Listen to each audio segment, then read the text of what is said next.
into session. First order of business is roll call. So any commissioners who are online, I don't think there are any, but if there are any, please unmute yourselves. And when I say your names, online or not, when I say your names, please say here or I. Chair Kevin White, I am here. Commissioner Boateng. Okay. Yeah, I think Boateng, Commissioner Boateng is out today, which is okay. Commissioner Kristen Conkle. Commissioner Mary Ellen Metzger. Here. Thank you, Mary.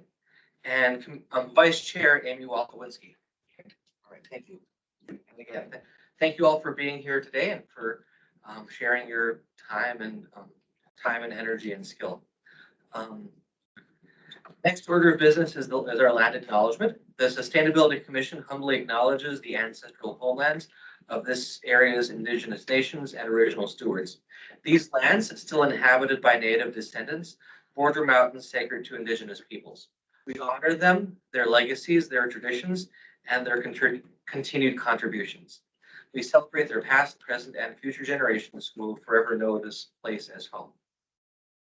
All right, next order of business is public comment. At this time, members of the public may address the commission on items that are not part of today's agenda. For items that are part of today's agenda, we do need to, we will wait until those agenda items come up.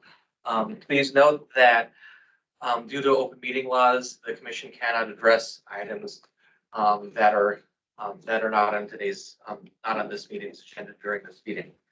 To comment at this time, please raise your hand in person if you're here or virtually if you're online, and we'll recognize you.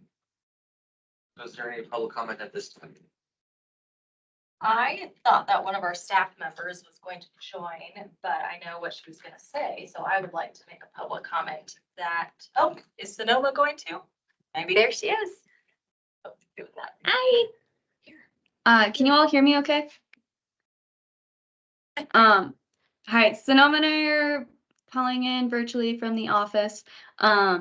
So yeah, I'm Natalie Pearson. If it's okay to make a public comment, I would be happy to.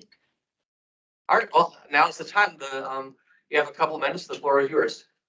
Thank you so much. Thank you for listening to my comment today, and I appreciate all the work you all are doing. Today I wanted to pop in and say something about the community gardens because growing season is just around the corner. While we still have some snow on the ground, spring is coming, which is really exciting. And so with that in mind, we wanted to announce that plot applications for our community gardens will be opening on March 1st.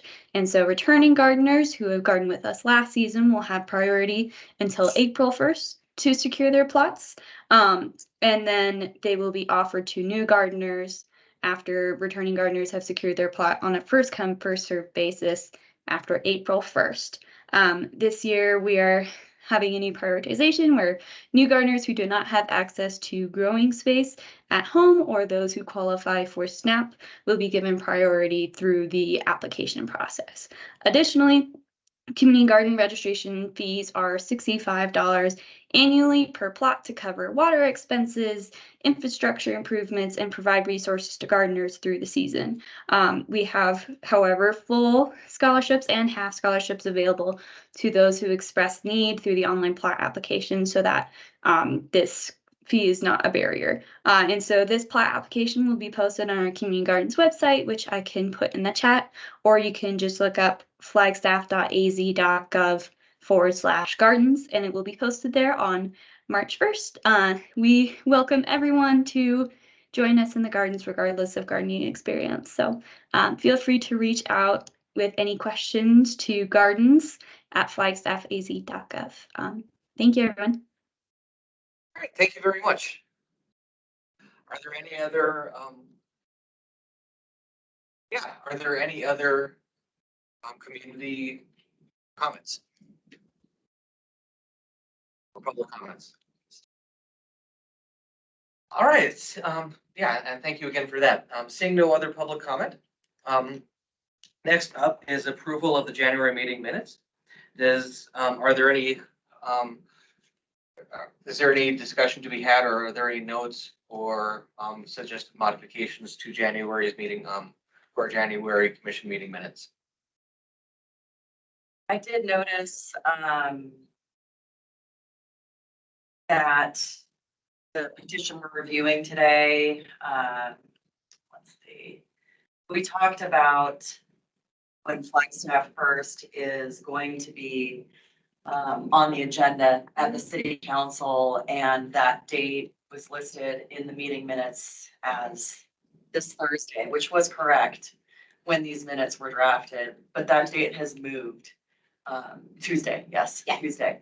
But that date has moved now to March 26th. And so I just wasn't sure if it was appropriate to change it in the minutes as a matter of record, or, because I mean, minutes are accurate, because that was the case when they were written, but it's different now, so. Okay. So I was wondering about that. Yeah, we could probably make like a note in parentheses, like editor's note, the, since these minutes were recorded, the indicated meeting had been postponed to The 26th. March 26th. Yeah, I would be in favor of that. Item D. Okay. Are there any other suggested, are there any notes or suggested modifications? I've noticed that there was some commentary about a fix-it weekend is coming up, and in this message, it says the fix-it weekend is the 10th. Is that a change also? It did get rescheduled, yes. Just as the same category, I guess. Okay. Would it be, what do you like? Do you think we should make a similar? Yeah, that's what I was thinking. It's kind of the same, along the same order. Okay. Are there any other notes? Would any, cool. So, I think we can make a motion to basically approve the minutes with the two suggested modifications or notes. Can we have a motion for that? All motion. Okay, we have a motion from, Commissioner Conkle. Can we have a second? I'll second. Okay, we have a second from Commissioner Metzger. So the motion on the floor is to approve the January meeting minutes with the two aforementioned modifications. Is there any discussion on that? Okay, seeing none, we'll move to a vote. All in favor of the motion, please say aye. Aye. Aye. All opposed, please say no. The motion passes. Okay. January meeting minutes approved. Thank you all very much. Or approved with the suggested modifications. All right. Next order, and this is somewhat awkward to be announcing the item of business labeled appreciation for Chair Kevin White, but this is, but I'm afraid that this is my last meeting as a at least for the moment as a sustainability commissioner. But the good news, of course, which is that the city council has appointed replacements. And so we have 2 vacancies plus me whose term limited out. So I believe you'll be getting 3 new commissioners probably next month. So it's a little bit of a bittersweet moment for me because it's been, a pleasure and an honor to serve the city this way. I've learned a tremendous amount and made lots of good friends. I value all the time that I've spent with each of you. But I know that you'll be left in many people's good hands. Yeah, so what's going to happen from here? I believe Vice Chair Walkowinski will be running the meeting at least next month. I won't be up to me, but I suspect there will be an election for chair, and that's y'all's problem, not mine, I guess. But yeah, it really has been a pleasure and honor being able to serve the community in this position and to be able to work with each of you. So thank you. Thanks.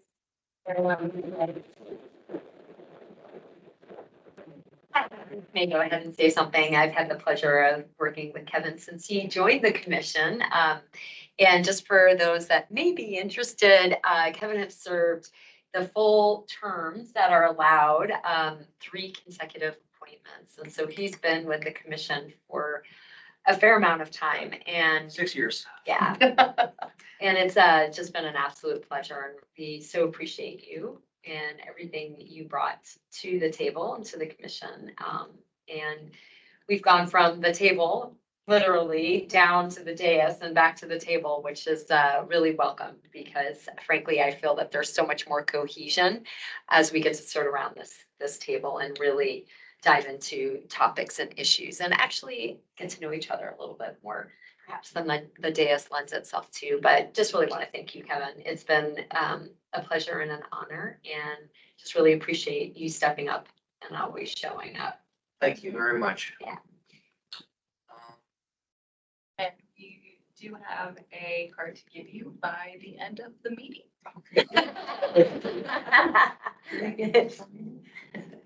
We'll slyly pass it around under the table. Thank you so much. It's been a pleasure. Since May, since I started with the city, and yeah, you'll be missed, and I'm super excited to see where you'll put your passion and energy next. Thanks. Well, yeah, we'll see. I have decisions to make, but I'm going to postpone those for at least a few weeks.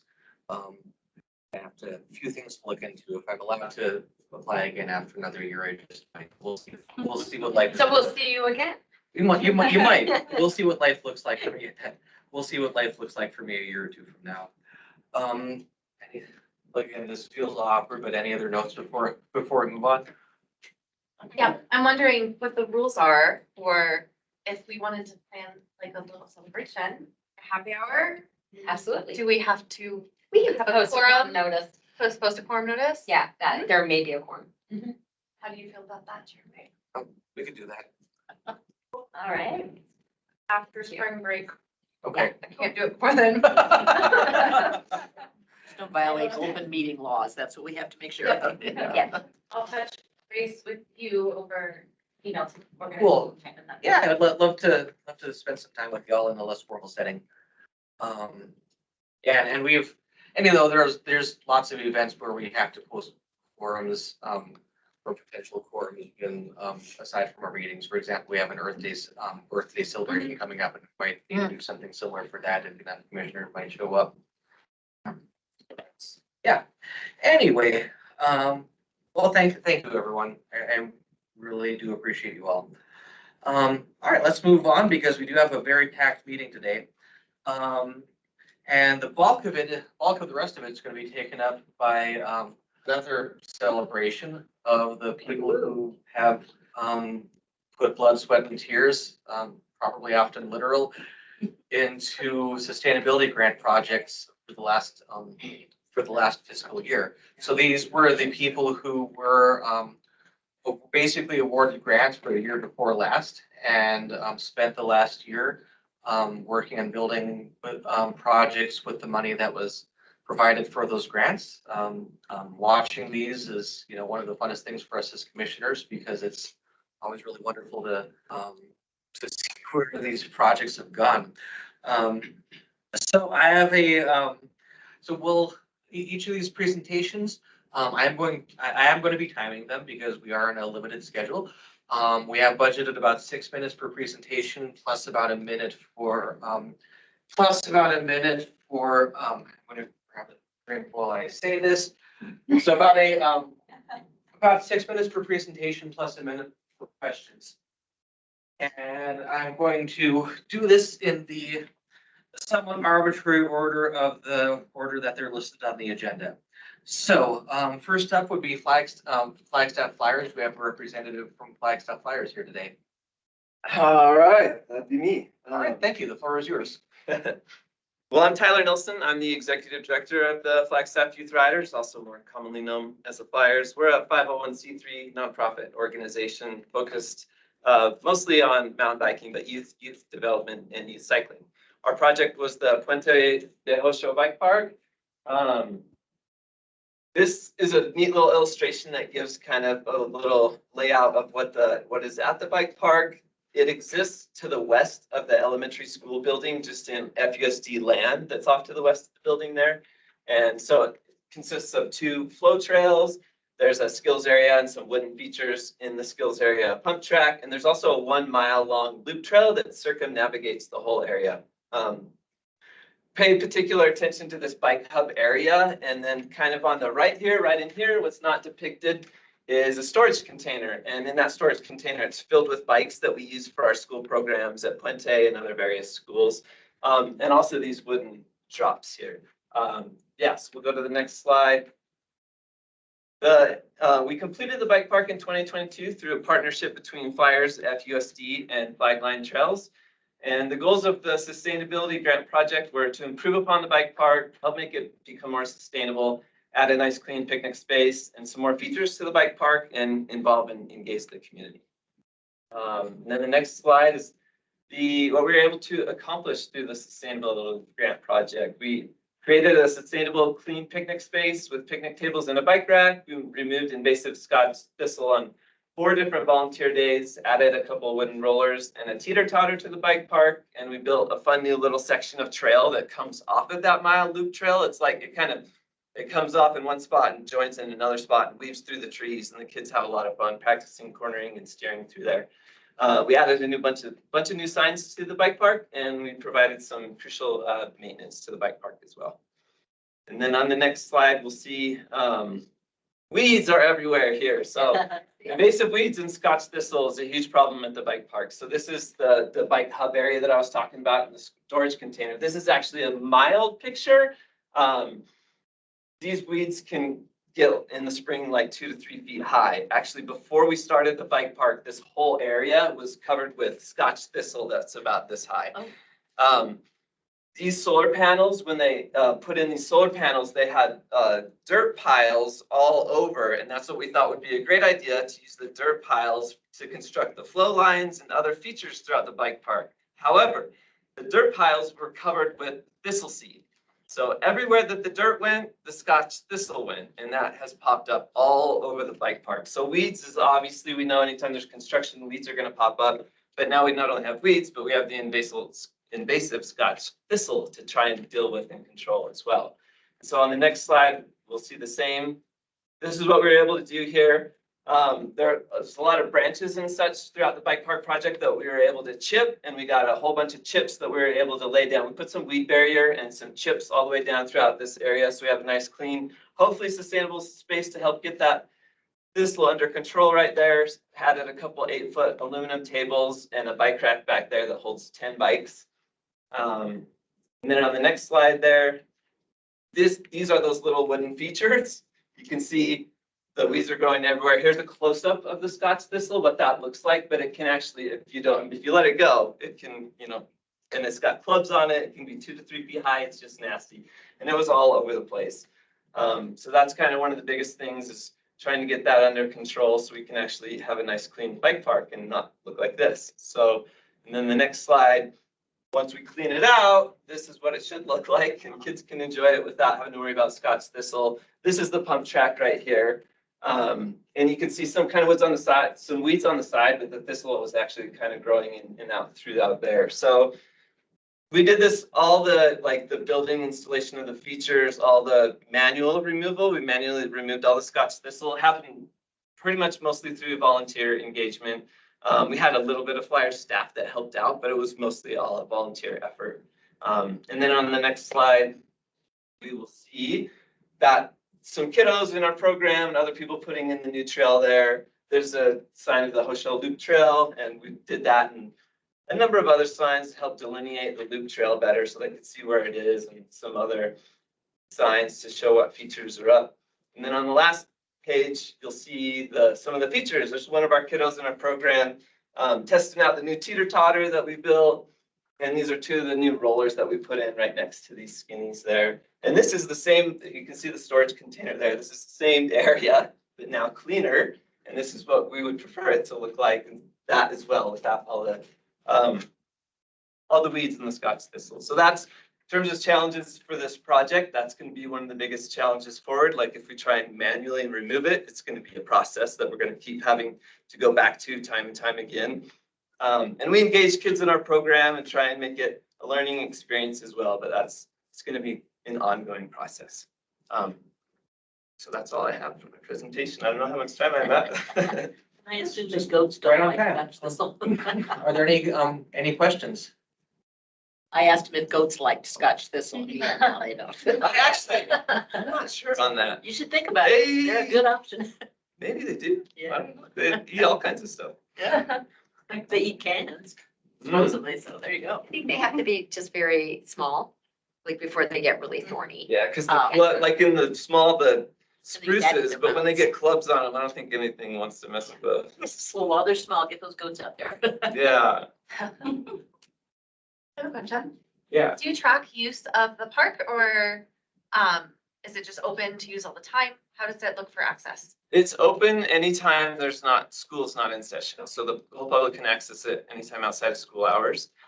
We don't necessarily track it, however, we can track it through our own usage of the park because we have programs that utilize it pretty much Monday through Thursday when we're going. We'll have 1 to 2 groups of 10 to 20 kids on any given day there. So there's literally hundreds of kids a week that use the park just for our own programs. Awesome, Yeah. thanks.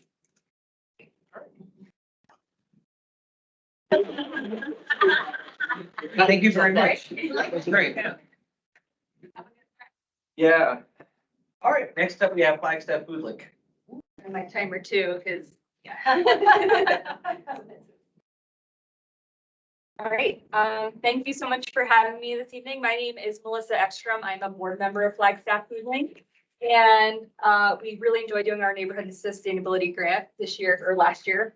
And it was titled Building Community Through Food. And you could go to the next slide, please.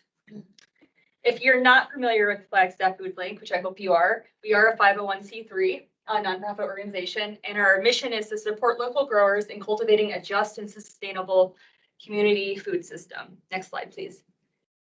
All right, so really the goal of this grant was to have a whole bunch of workshops and community events, and we did them quarterly. So each quarter we had a community event, each quarter we had a workshop that was for the community.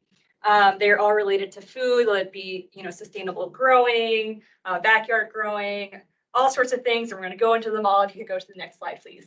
So here's the grand list. I'm not going to read them all because I have a little bit on each. I'm going to be talking really fast at you, so let me know if I need to slow down. But yes, we accomplished a lot. I'm really proud of this grant and what we were able to do. Next slide, please. Our first community workshop was called Marketing for Growers. We partnered with Willow Bend Center, which we use for the space, and Forestdale Farms, a local farmer here, local growers. And basically this workshop was for people to come and learn more about the marketing side of agriculture. It's kind of a less explored side, or you could say less sexy side of agriculture, but very important. So if it was in the winter, so looking at what they're going to grow in the spring or summer, they can kind of think of, what should I grow in Flagstaff? So that was a really successful workshop, and we were very happy with it. Our potluck, that was the community event for this quarter, happened after it, and I forgot to take a picture, but I pictured for everything else, but it was a lovely potluck. That's why I Yeah. Next community event was our seed swap in partnership with the Extension Office and also Willow Bend. It was a 3-hour event, and we had over 75 people pass through. So a seed swap is where we just put a whole bunch of free seeds, and the community can bring their seeds and you swap them. So people were able to get seeds for their gardens. This happened in April, and we already have a date for this year. So that workshop or that event will continue on. Next slide, please. All right, our second community workshop was starting seeds and season extension in a short growing season. So here in Flagstaff, we have a very short growing season. You kind of need to extend your season, let it be a hoop house, a greenhouse, and you have to start seeds too for a lot of our crops. So in this workshop, our board member Fritz actually led this one out at Colton Community Garden, which is part of the Museum of Northern Arizona.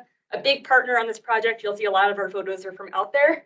But we learned how to mix our own soil. We rolled newspaper pots and planted seeds in them. Not pictured here is on the cover photo, where they actually built a season extender in the workshop, and we raffled it off at a different event. So it was a really fun workshop, very successful, very packed, and everyone got to bring a tray of seedlings home as part of it. All right, next slide, please. All right, it just keeps going. Community event number 3 is our Harvest Festival, also paired with the Indigenous or the Native Americans Farmers Market.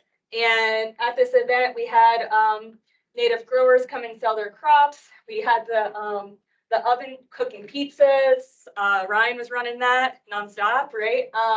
And we had a lot of community partners out there tabling, running kids events. And this was also at Colton Community Garden. It was very successful. We had over 400 people pass through there during the event. So that gives us a big amount of our numbers on our final reporting. All right, next slide, please.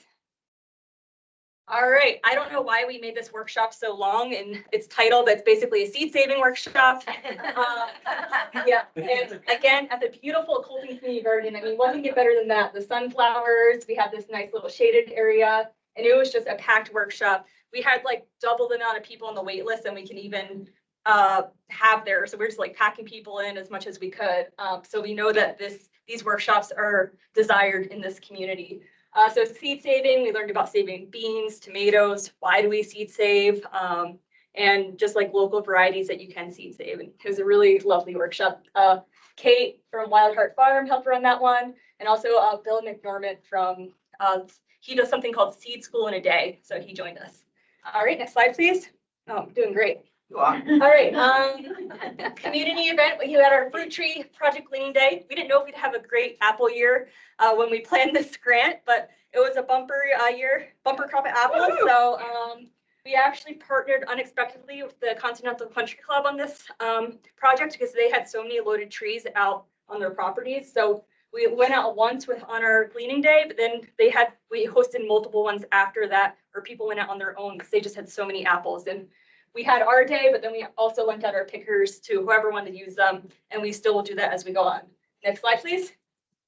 What are we going to do about those apples? Well, we had a processing workshop where we pressed cider, we made applesauce, we made apple cider vinegar, and we made apple butter. Yep. All right, next slide, please. Have to squeeze the last few things in. All right, things to celebrate. So many partners, new and old. We reached over 650 community members. We diverted apples and other fruit from going to the landfill through our cleaning days. And we had a lot of positive feedback, both verbally and written. We didn't do any like official, surveys or anything, but we just got a lot of positive feedback for all these workshops that we did. And then I also wanted to enter challenges. That's my last slide. Free RSVP events are challenging. We bought materials for the event, so we did need a RSVP. So that could be sometimes frustrating when you want it to be 100% full and it's 95% full. So that's just a common Flagstaff struggle. And then weather. This is when it started to rain during the seed saving thing. We all huddled and watched for lightning and just finished it, and it was lovely. No lightning. So that's it. It was a whole lot. Thank you. And any questions?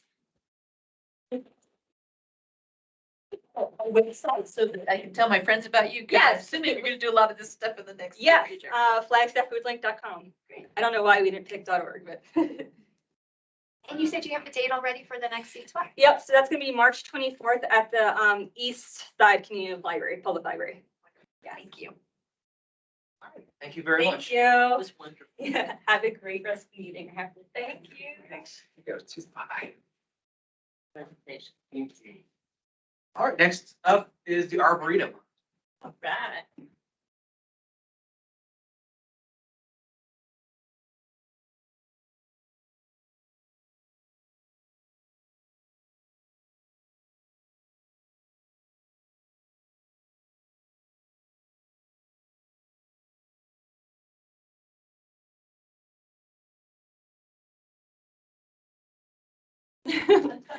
So I'm Gina. I'm the greenhouse manager at the Arboretum, and we are also a 501c3 nonprofit that I don't have our mission statement memorized because it's super long, but just trying to get people to understand and appreciate the plants and people of the Colorado Plateau, give or take, something like that. Yeah. Next slide. Our goals for this project were essentially to grow more plants for our plant sales and our plant nursery. I definitely believe that at a time when monocultures are kind of taking over the country and a lot of species of wildlife and pollinators are on the decline, getting native plants into people's hands to plant in their yards is super important for our community, just to simply expand the amount of flowers we have in Flagstaff. My other goal was to increase production in our vegetable garden, which, next slide, was tragic. Yeah, June 25th was a very tragic day for me. This is where the tears of the blood, sweat, and tears came in. Yeah, the Arboretum is really cold, so it was definitely deep freeze. It got down to 18 degrees for 8 hours, which even with row covers, it's just not gonna happen for us. So, and then it was super hot and dry and the monsoons did not come. So it was not a good season, which for the record, I did put this in the challenges section of the grant application. So I think, you know, we're a little covered there, but even some of our super established native plants, like the milkweed bed that we have, like totally zapped. It was really, really sad. But one pro was obviously we planted the vegetable garden. So I partnered up with one of our community partners, the Michael Moore Medicinal Garden, and we planted so many plants. I was so excited, so full of hope. But yeah, this was definitely not the best outcome. But on a more positive note, next slide. We saw many wins. So I grew a ton of plants. It was awesome. I could not have done it without the help of this grant. So that was really, really great. And that's my dog, Ruka. Someone else was happy there. Next slide. So one of the big things that we use the money on is soil. And this is March at the Arboretum. This is like late March of this last year. It was nuts. I had to sled the soil to the greenhouse. A task. But yeah, sterile soil is super important in greenhouses. So it's necessary and it's not cheap. So thank you very much for that. Next slide. Organic pest control and fertilizer. So I could not find, I have like a really epic picture of aphids all over this fence mint, but I couldn't find it. So this is the best I've got, which is whitefly. But no matter, that greenhouse has been around for like 30 years. So the pests have really established themselves. So I have to use organic oils to keep that under control. And I also use seaweed fertilizer on a weekly basis just to keep plants looking awesome like this one. There. Next slide. And I use the remainder of the money on staff. So I have an assistant and definitely need one to grow all the plants that we grow. And see, we did grow carrots in the sad garden back there. We did grow something. But yeah, as you know, anybody that owns a business or runs a business or manages a business in Flagstaff knows that paying people is a really high cost. And that's definitely one of our biggest, I guess, money sucks at the Arboretum. So having just a little bit of assistance with that is huge. Next slide. So this is our dump truck all loaded up with plants to go to the Master Gardener plant sale. That was another community partner event that was huge for us and really awesome for all the growers. We're really, really grateful for that. And yeah, look at all those plants. Next slide. Yeah, so again, with the soil, I can't emphasize that enough. Having that cost relief for us is really big. And yeah, we hope to continue to grow in many years. And thank you if you came out and bought plants from us.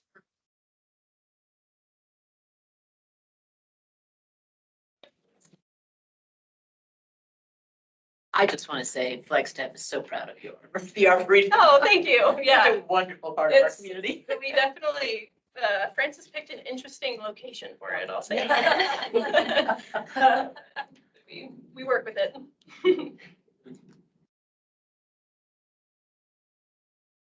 Thanks very much. Thanks.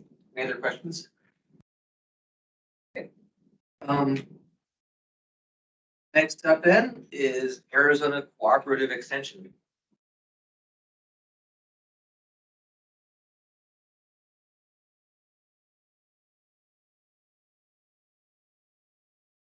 Hey, hi, everybody. I'm going to use a timer too, and I'm probably going to talk really fast like Melissa did.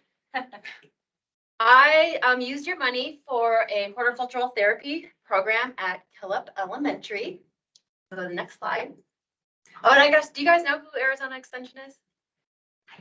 Okay, well, so our mission is to bring the science and the resources of the university out to the people of Arizona. So each county has an office. So I'm an extension agent for Coconino County. But it's the University of Arizona. When you say Arizona, you're not talking about the state of Arizona. You're It's talking the U of A. Mhm. So what is horticultural therapy? In short, it's connecting people with plants to improve lives. Next slide. And how do we do this? So it's very different from gardening because you're extremely intentional with what you're doing, right? So you're using the plant as a therapeutic modality. And once you have your plan, you document it. So I got together with Sheriff Wells and the school counselor at Killip, and we defined some programmatic goals because Killip went through a lot, right? The kids went through a lot. They were displaced, the flooding, the pandemic.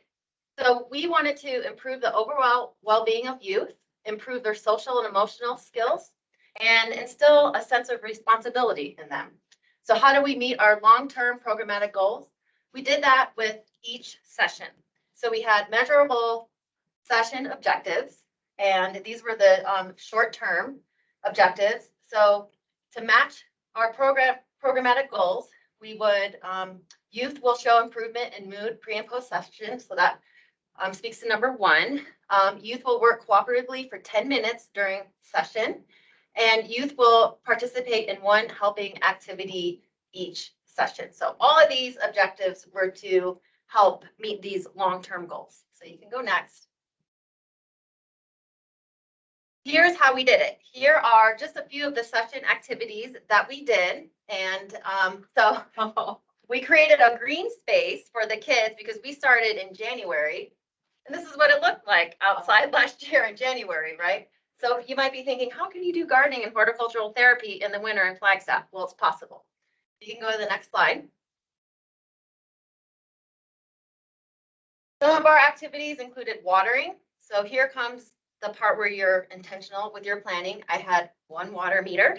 Do you think all the kids wanted to use it? Yes. So one person got to use a water meter, and then that person would communicate with the others about which plants needed water. And then they shared it. So here you're doing sharing, you're working together, you're communicating, and you're helping. Next slide.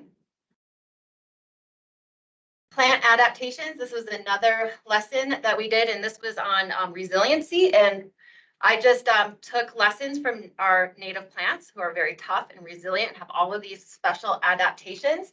And the kids learned that you can adapt to some pretty tough situations, just like our plants did. And then we did kind of a prompt lesson where I would say, instead of, I'm not good at this, I would prompt them and they would say things like, well, I'll keep trying. Or I prompted them and said, instead of, I messed up, they said, mistakes help me learn. So that's a valuable lesson. This is actually the session that KNAU did a story on, and then it aired nationally. It got picked up by All Things Considered the very next week, which was really cool. So you can go next. We did lessons in mindfulness. So here the kids had to, these were sun catchers that we did with dried flowers. Here it's very, the flowers they're very fragile. So they had to be very present and stay focused to make their little sun catcher mandalas. And I taught them about mandalas, and they made those and got to take them home. Next. I had a public health intern from CDC. So our CDC funded through NAU and AmeriCorps. So this was one of our partnerships that we had. So we made a really great team. This is Joanna Mona. I would come in and I would teach the kids what parts of the plant that they could be eating. And then the next lesson, Joanna came in and did a nutrition lesson with each of the plant parts that we talked about. Next slide. So that was in the winter, and once we could get outside, we did some gardening outdoors. This little girl was in the gardening club the whole time, and by the end, she was able to teach her fellow students how to transplant a plant. It was really sweet. We built friendships. We learned new plants. So this was the day that we planted a bunch of bulbs, and the kids were so excited about bulbs. And then here are some kids working together, planting some fall crops. Next. So the inputs, we had your grant, but it was also matched by, well, match, like you think of when you think of grants, but we were also awarded a grant by Flagstaff Food Link. It took my time. We had a registered horticultural therapist with us. We had 128 contributed volunteer hours by master gardeners. And then we had 32 hours from Joanna Mona. The outputs are, we had 4 8-week programs delivered that served 35 students. I developed one curriculum for horticultural therapy. I did study it as well. I'm very close to becoming registered. We had 2 stories on NPR and 1 story in the Arizona Daily Sun. You can go next. So here are our outcomes and impacts.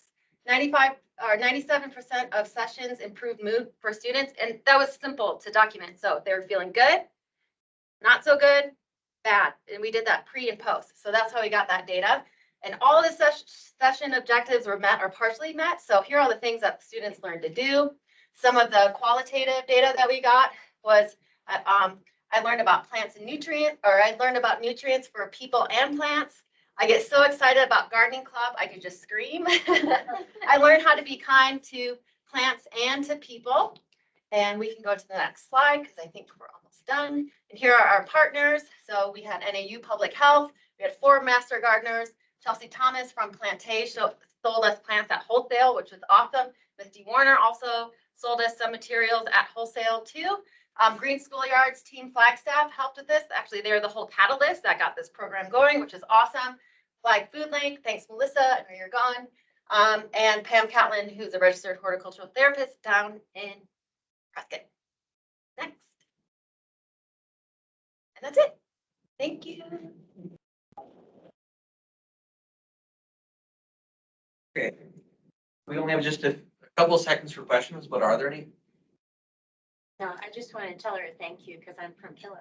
And I just have a comment. I actually teach at NAU in public health. It's really nice to see the full circle of Yes. what the city's doing with the grant, how it's working in the community, ties back to student learning. So thanks for. Yes. I actually just hired Joanna. Oh my gosh, that's I know, amazing. so excited. Perfect. So maybe that answers my question. Will it continue? Yep. So I'll have Joanna coming back, and then I have an AmeriCorps intern. So they'll take that curriculum that I created, and then and all the documentation, we can get all the data, and they're trained up, and we'll keep it going. And we didn't really have any challenges. It was just such a great community effort. We had lots of help, so it was really cool. We have some great kids too. Yeah, they were really good. The beat, lipstick. 35.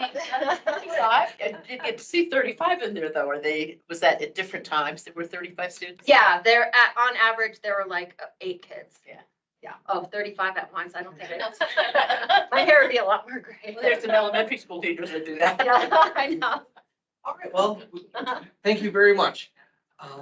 Yeah. All right, next up is Flagstaff Disc Golf Club. Right, we like you too.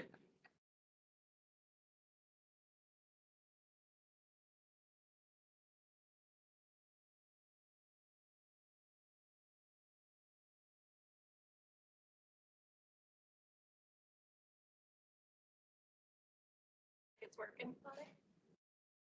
Yeah. Chair White, esteemed members of the Sustainability Committee. It is our honor to report to you on the grant that you guys gave to us last year on the bike racks in Thorpe Park and in McPherson Park. My name is Daniel Krim. I'm a member at large of the Flagstaff Disc Golf Club, and Alex Stone, president of Flagstaff Disc Golf Club. I think the story needs a little bit of context. Next slide, please. July of last year was the culmination of a lot of hard work for the Disc Golf Club. We hosted the World Championships here in Flagstaff. You might have read about it in the newspaper or heard about it. And it was a big undertaking. And we were granted this by the PDGA after attempting to get this event for multiple times. That's my theme music. Sorry.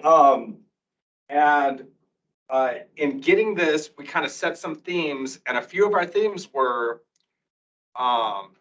sustainability, showing the world. I mean, there's over 1,000 competitors coming from all over the world. And so we wanted to show Flagstaff sustainability, and we wanted to show our local flavor. And we also wanted to show, and we also wanted to emphasize, go to the next slide. That in 2003, we had done the same thing. It was the 20-year anniversary. So 20 years, sustainability, and keeping it local. The person in charge of the tournament director, Bill Block, he's kind of a father figure in the club. He set out different groups to kind of work on the tournament. And one of the groups was sustainability, and one of the groups was volunteers. I ran the volunteers. Another one of the groups was courses, getting our courses in shape. That was run by Josh McNaughton, and just subgroups. Well, the person who was in charge of sustainability found a grant, a $5,000 grant offered by the Sustainability Commission, and said, hey, can we apply for this? And we thought, gosh, are we too overloaded to do this? But we have some really good ideas for our courses. Should we go for it, or should we hold off? And we thought, all the momentum is on our side. Let's go for it. So we applied for the grant. If you go down to the next slide, that was our project goal. And this is something that we wanted for a long time, because we see people ride their bike to the course and lock their bike up to a tree. And we're like, come on, we can do better than this, especially with our goals for zero emissions in what, 12 years from now or something like that. Like our disc golf scene really wants to be a part of that. So next slide, please. We put in our grant proposal that we want the equipment that will be installed to be in use for at least the next 20 years. Keeping in line with our 20-year theme. Hey, we got themes going on. Next slide, please.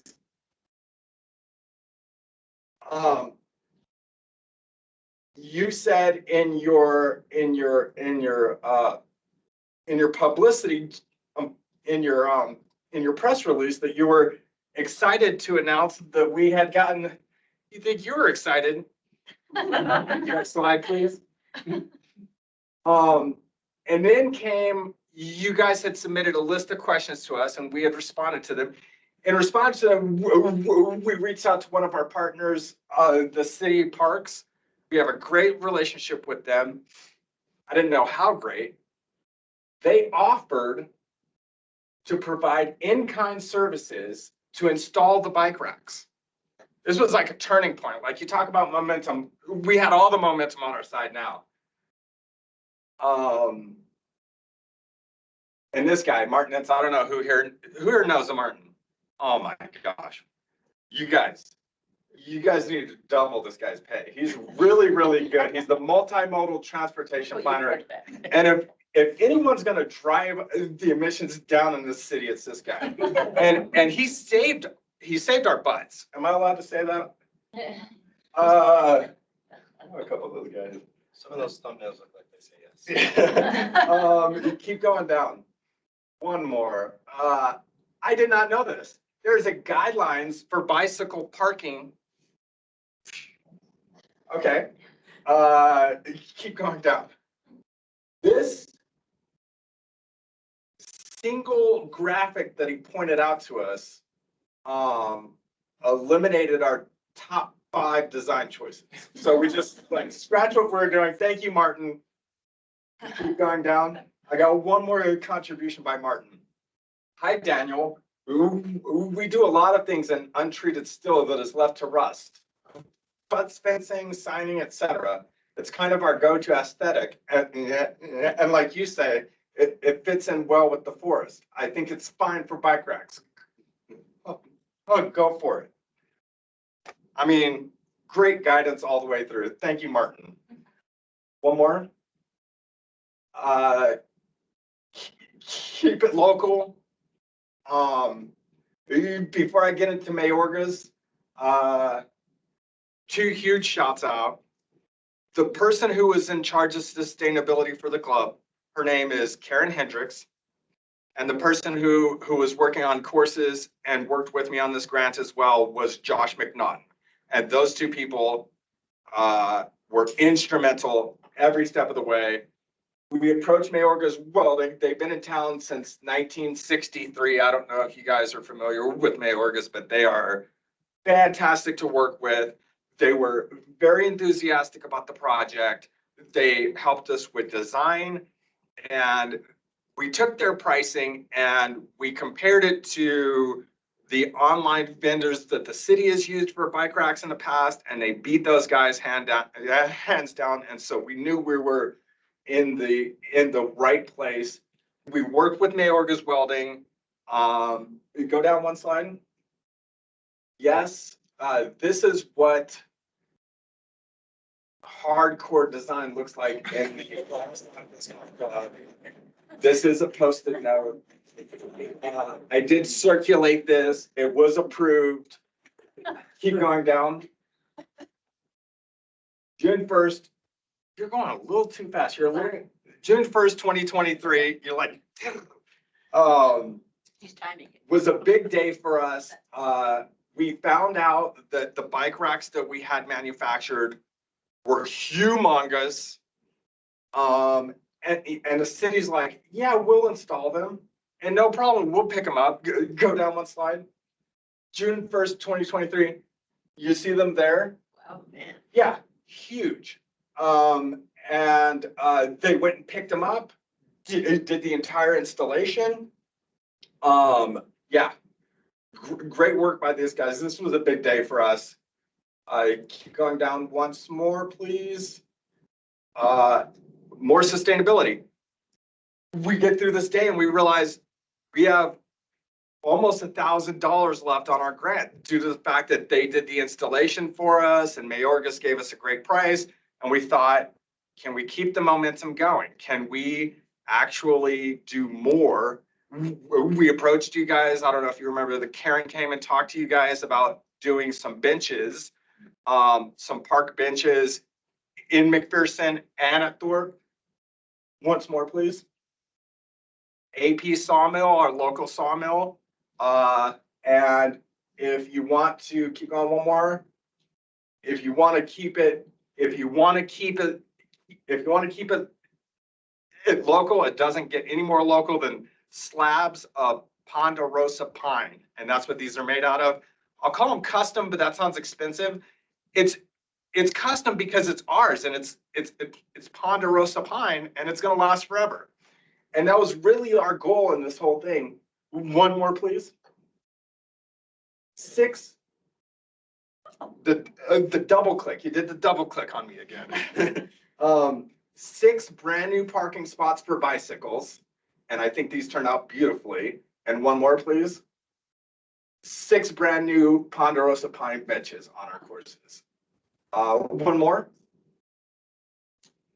When we responded to the original questions that you guys had for us, we said that we would make sure to spread the word. And I said in our letter, we said, and of course, a ribbon cutting ceremony would be in order. We would surely make a special day of it in late spring / early summer. We way overshot that. We had the World Championships in July. One more. So we went for October. We had a day of it. We had some pizza. We had some a fun round beforehand. And keep going. Of course, we had to keep it local because that's one of our themes. Sustainability, 20 years, keep it local. Had some one more. Had some Fratelli's pizza out there. One more. There they are. They turned out great, and the disc golfers have really responded. We see more bike riding, not so much in the last month, but we have seen an uptick in bicycle folks at our courses. Keep going down one more. You probably recognize Steve from your office. Sure do. Steve dominated the putting contest and did win a disc on that day. One more, please. And in 20 years from now, we hope to host another world championship. And when we do, we hope to still be thanking you guys with this nice little placard that we put on both the bike racks. That was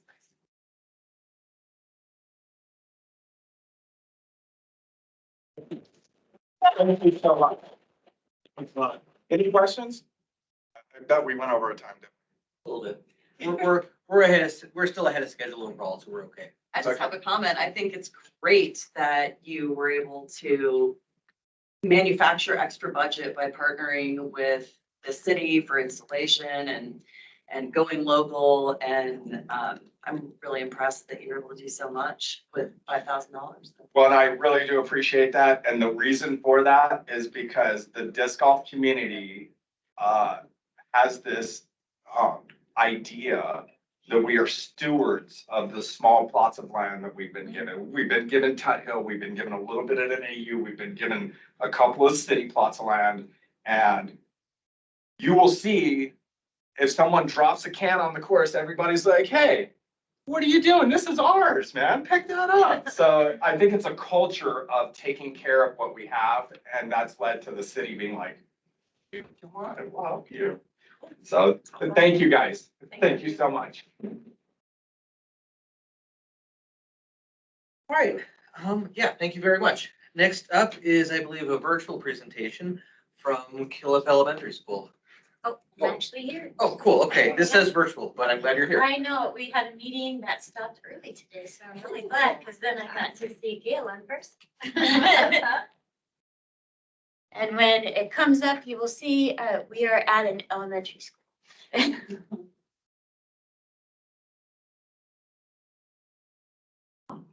Yep, so our goal is gardening and food production. And we are so lucky to have Gail and the Cooperative Extension right next door. So you'll see that we ask for her advice a lot, and we do have the Master Gardener program too that helps us out. So these were our project goals. The main ones were year-round production of food and extending our learning spaces so that we have a short growing season here in Flagstaff, so we wanted to make sure we could grow inside. And you'll see that a big part of that included a greenhouse. But look at the other parts there too. Next slide. Is our major challenge, that's kind of, it's raining on our parade there, is we have not had our greenhouse constructed yet. Red tape, I'm not going to go into it anymore on that one, but we didn't let that get us down, didn't let us let it stop us. So we continued to focus on our goals in our garden that we have, that we're in our second year at our new school. When we started, it was all just gravel. Yeah. So we're working on that. And we worked with the Neighborhood Sustainability Grant staff, which I thank them so much, and our community partners, to look at alternatives. And so I think there's one budget item that we kept the same. So I really appreciate the flexibility. Next one. So one of the things that we switched was in the greenhouse, we were looking at having water in the greenhouse, being able to water the plants in there, looking at hydroponic systems inside. But we thought, why don't we switch to making sure that our garden outside is sustainable too? So with the expertise of Gail, making sure that we got the right drip irrigation system, and we just got that stored today, and Werner's is going to be helping us put that in, and we'll probably have some of our older students help out with that too. And that way we're not wasting as much water using the hose or the watering cans all the time, even though the kids love that. Next one. And so again, and I see Summer White is on here, with Summer White's recommendation and with Gales, we wanted to make sure that we had a secure place to keep things too and to keep them organized. So we have this amazing tough shed now in our garden, which we were able to get all of our potting soil, our raised bed soil in there before the huge snow. So it's safe in there. We have our irrigation supplies in there. We have our watering cans that every time the wind picks up are all over the garden, are in there now instead of all over the garden. Yeah, and we're looking forward to the kids organizing the tools in there so they can reach them more. Because right now we have some temporary, you can see the edge there. But it's all storage where things are in there horizontal. So you kind of have to dig through. Next one. So we also looked at what could we use for harvesting and food prep. So we got all of these great bus bins so that we can keep those for food. And we have an outdoor sink that will be installed so that we can work on harvesting and cleaning all of that outside and really have the kids a part of it. And you can tell from Yale's presentation and mine, our kids love growing things. It's just, and it is very therapeutic. I was telling Gail, a lot of the kids that were in her class, I see a change in this year. Next one. And so we couldn't get the hydroponics inside of the greenhouse because we didn't have a greenhouse. But luckily, just like some of you others, you found some other funding sources. So we were able to partner with Terra Birds, who's helped us in the garden, and also the Coconino County Education Service Agency.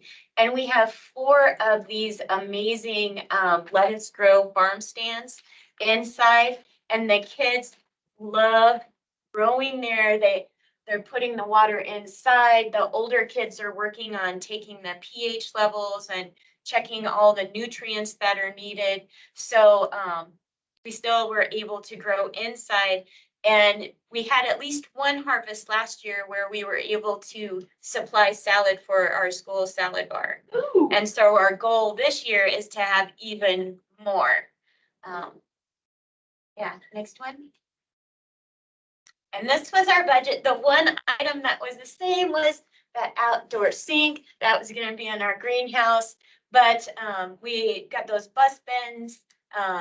The large parts of our budget were with irrigation and then with the tough shed because we wanted something that was sustainable. In our old garden at our old school, we had a storage shed that just fell apart. So we wanted something that's going to last for our community. And then looking at the harvesting with the students, we decided to buy some scissors that are specifically for harvesting so we don't have glue stick stuff all over those and make sure that we talk about hygiene. So we have $3.07 left if you can use that for seeds or something else. Next one. And just a big thank you. You can see, you know, just the joy of the kids when they're able to harvest either inside or outside. He's got some little tiny potatoes there. And all of the harvest that we have been doing, just again, just a big thank you for everything you do for the community and for your flexibility, letting us problem solve.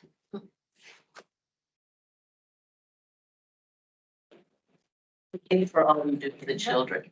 Thank you. It's fun. Oh, and my name is Cheryl Wells. I'm the STEM coordinator, and I am the luckiest person at Killup because I get to work with preschool through 5th grade. The only one that gets to do that, work with all the kids and all the teachers. So it's pretty good. And I get to work with the amazing community. Thank you very much. Questions? What do you do with your food? You said you supply the school with lettuce, but for example, all the food in those bins. Yeah, and so a lot of these went to kindergarten. They were working on I can't remember the project, but they made potato salad with those. But then a lot of the greens and the other things we send home with the students. Yeah. And then when we have enough, we supply the salad bar. But the whole thing is, and the cooperative extension is helping us to try to increase the harvest so that we can get more out, and hopefully we can have like community. We used to have the mobile food bank at our school, and before COVID, we could take what was in the garden and put it out with that. So we'll figure out another way that we can send that home. Any other questions? Thank you very, very much. Thank you. Next up is a representative from Townsite Urban Farms.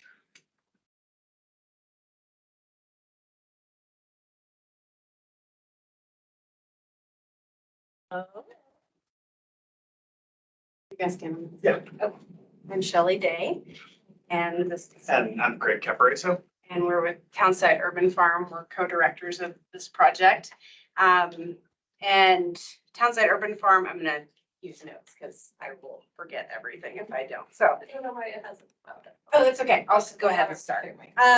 We're a small scale cooperative urban farm in the historic neighborhood of Townsite. And we aim to promote a resilient community network through permaculture principles, collaborative learning, and social connectivity. And our project under this grant was to build community resilience through access, education, and connection.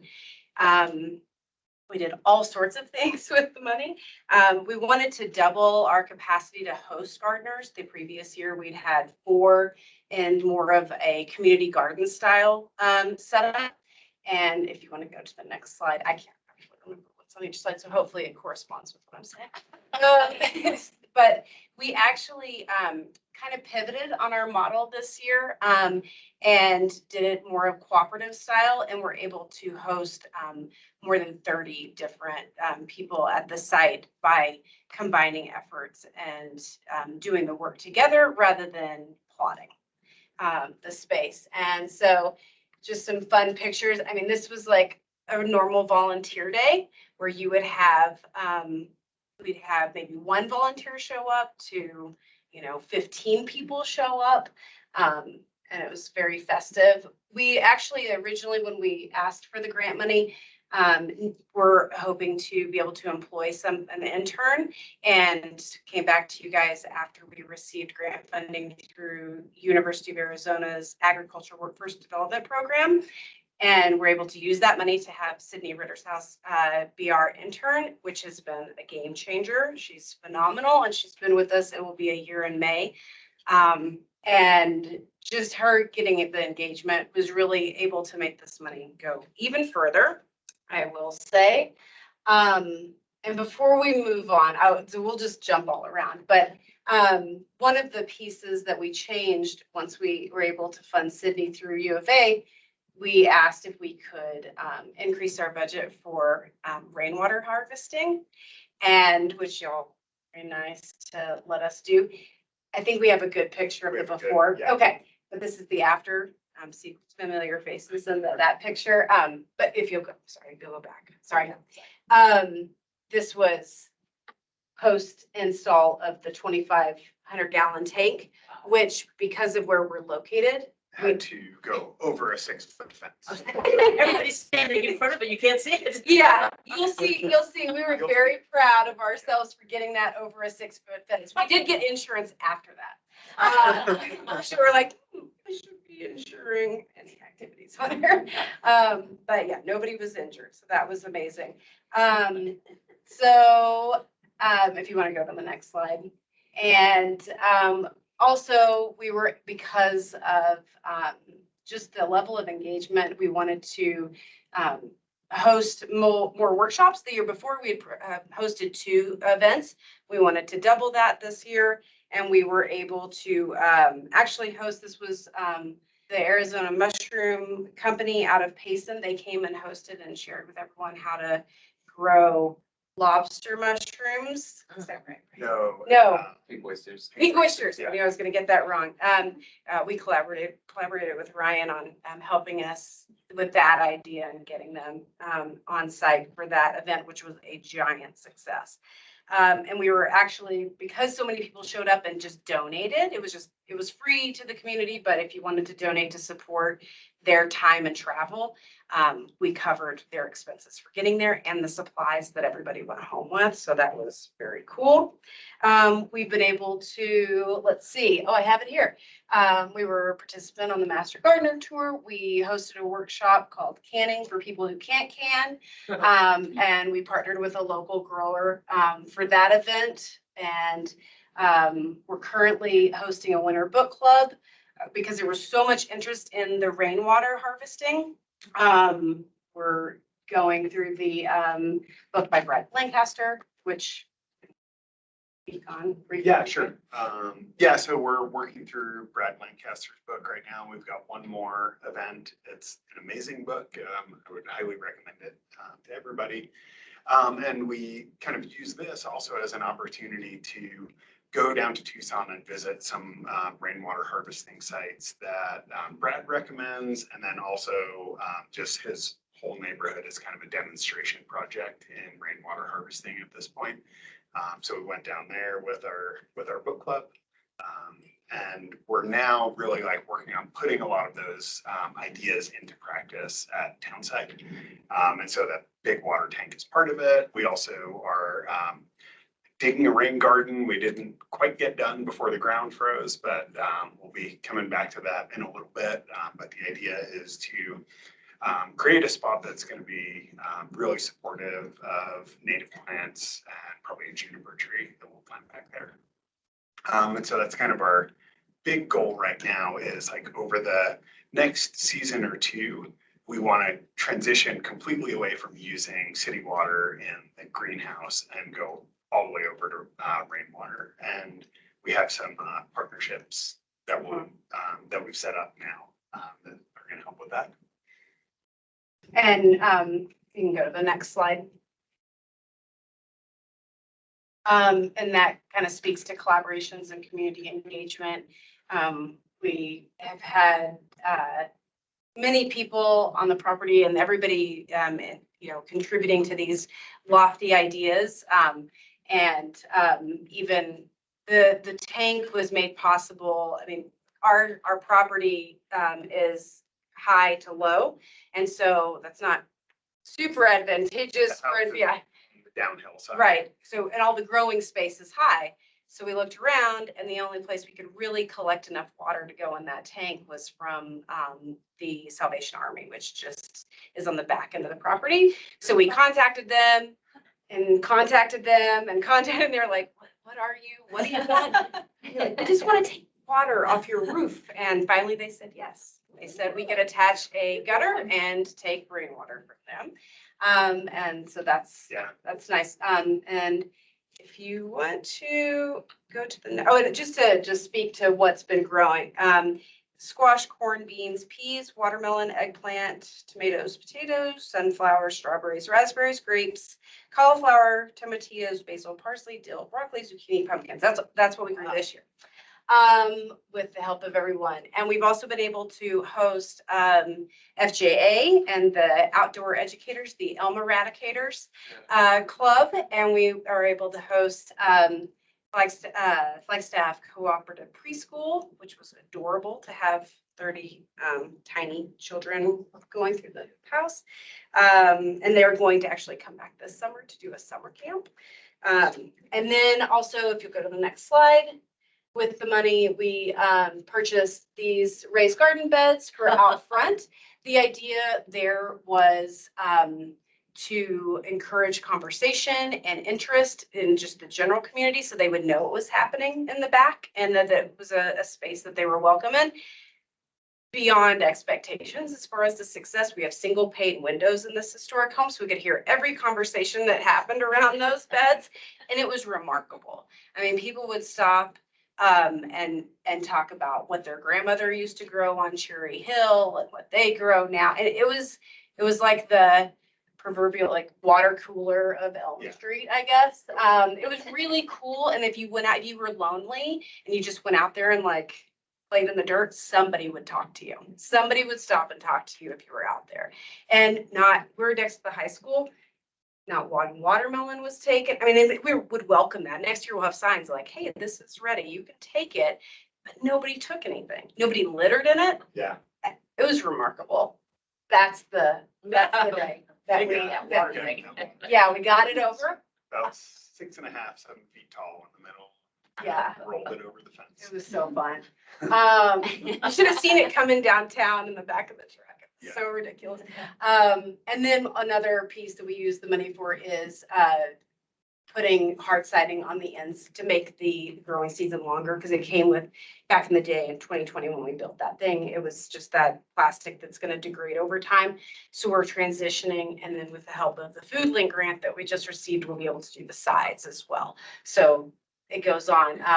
That's Fritz's partner, and they helped us with site planning and installation of those. And Okay, sorry, take about another 45 seconds. yep, I'm ready. Okay, last, I think this is a second to last. That's some of the little kids. Those are carrots that we got out of those front beds. Ongoing and future projects. We're currently working on a Northern Arizona food grower zine called The Beat, and that's a collaborative project. We're gonna establish a community compost drop-off site, designated community welcome way, so it's a little clearer, like how people can enter.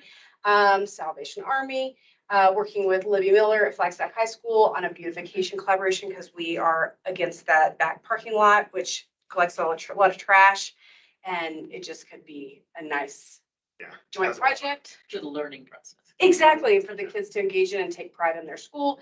Rain garden and sidewalk, that we're working on the rainwater plan. And then we just recently adopted West Elm Avenue. So we're gonna be, we're branching out. And next slide is just a thank you to all of you for funding and kind of believing in this unconventional idea, and also the 30+ people that show up over the growing season that just trust that makes sense, and that somehow this is going to make us all more resilient, which I think that once they show up, they believe it. So you got a rainbow in your picture too. Isn't that amazing? This is so cool. Yeah.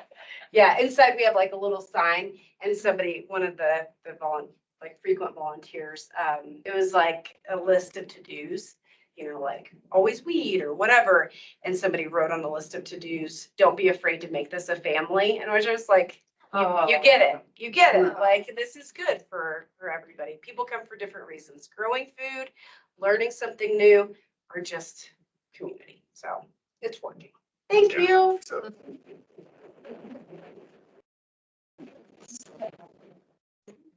something really fun. Sydney is actually joining our office as our food system airport. She starts on Monday. And she's amazing. Yeah. We're really excited. Okay, and forgive me if I mispronounced this. Next is Marco Alatorre. Marco, do I have your presentation? I emailed you a link to those slides. Okay, sure. File. Yeah. That's being found. We brought samples today. So the project is a bit of a mouthful, but the idea was that we wanted to create these biomass pellets and ultimately to make biochar out of it. And so we brought some samples. We can pass them around. Feel free to touch. I actually had somebody come by my house with showing samples, and he called it the petting zoo, and that was perfect because it gives you permission to touch. So this first one is actually just commercial wood pellets that you can get at a store. And then this one here is the pellets that we made out of pine needles. It's got a pretty fragrant aroma. The one that'll follow that will actually be biochar made from the commercial pellets. Biochar made from ours. And then the last two are kind of fun. We've started to play around with some blends. So we've got pellets made out of coffee, spent coffee grounds, and a blend of spent coffee grounds and pine needles. Forgive my ignorance, but you use biochar. Well, we'll get to that. All right, okay. Yeah. I'm not the only one that doesn't. Oh, yeah. So my name is DC Alatorre.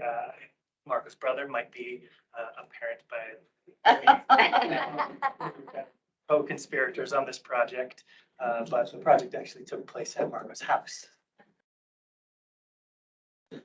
See in the background here, this is when we did a field trip for the local elementary school. They sent a class of first through third graders to come see what we were doing. And so this is us showing them our whole operation in my driveway. Smell everything from Right. here. Wafting. Yeah, you can go to the next slide. So we'll start with kind of some of the like objectives or some of the outcomes, if you will. So much of our goal was to think about firewising our communities, recognizing that pine needles on the ground represent vulnerability in our neighborhoods. That's just really dry tinder and fuel in the event should there be a wildfire that could make all of our homes in our entire neighborhood somewhat vulnerable. And so throughout our application, there's certainly a strong firewise theme throughout. And ultimately, we ended up doing work at 5 homes. Some of these are ours, some of these are neighbors. Part of our goal was to really engage with our neighbors who are limited by mobility, recognizing that doing some of that work in their yard is really hard work. We've kind of done this informally in the past, just like as a good way to be a neighbor, but we were like, we always put those pine needles, we always put that biomass on the curb and like sent it away. And we're like, we can do something more interesting, more useful with this. And rather than just putting it on the curb, we wanted to develop a project. We also worked with that group of students that you saw to just firewise public space. So this is the park that's in our neighborhood, right where the purple sort of heart is. And that group of students was about 30 students, teachers, and chaperones that showed up, and they picked up pine needles and then marched it over to Marco's house to be able to see the entire process. And all in all, we believe we diverted about 1,500 pounds of pine needles from the landfill. Which is a piece of sort of like thinking about the impact of this. There's sort of lots of different layers, if you will. Next slide, please.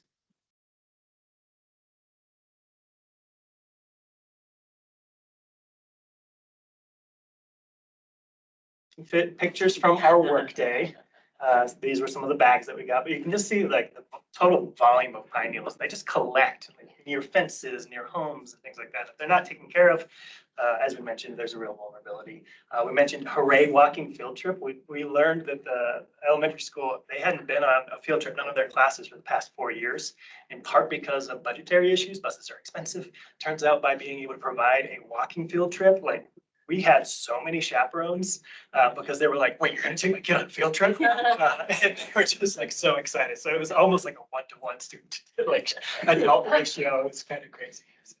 Next one. And so you get to see here some of those students working on the process. We had some pre-prepared stuff, but we also wanted them to be able to like see the actual process of them taking the pine needles they collected, sort of reducing that volume, pulverizing it, and ultimately making pellets. So here's some of the students getting to pour in little pieces or little scoops into the pellet machine. So once it goes through there, we're collecting the pellets that they made in the buckets. Next slide. We had quite a lot of pellets pre-made, and we had the petting zoo available for the students to be able to see and kind of touch. As all of you who have done education pieces know, it's very like tactile, very fun.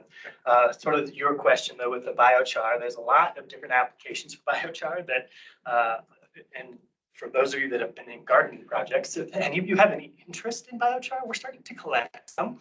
Have a significant volume, but among other things, it's got huge surface area. It almost like they say like a teaspoon of biochar has the same surface area as like a football field or something like that. So in like drought-prone climates, applying biochar to soils can sequester carbon in the soils. It's not really by itself like a fertilizer.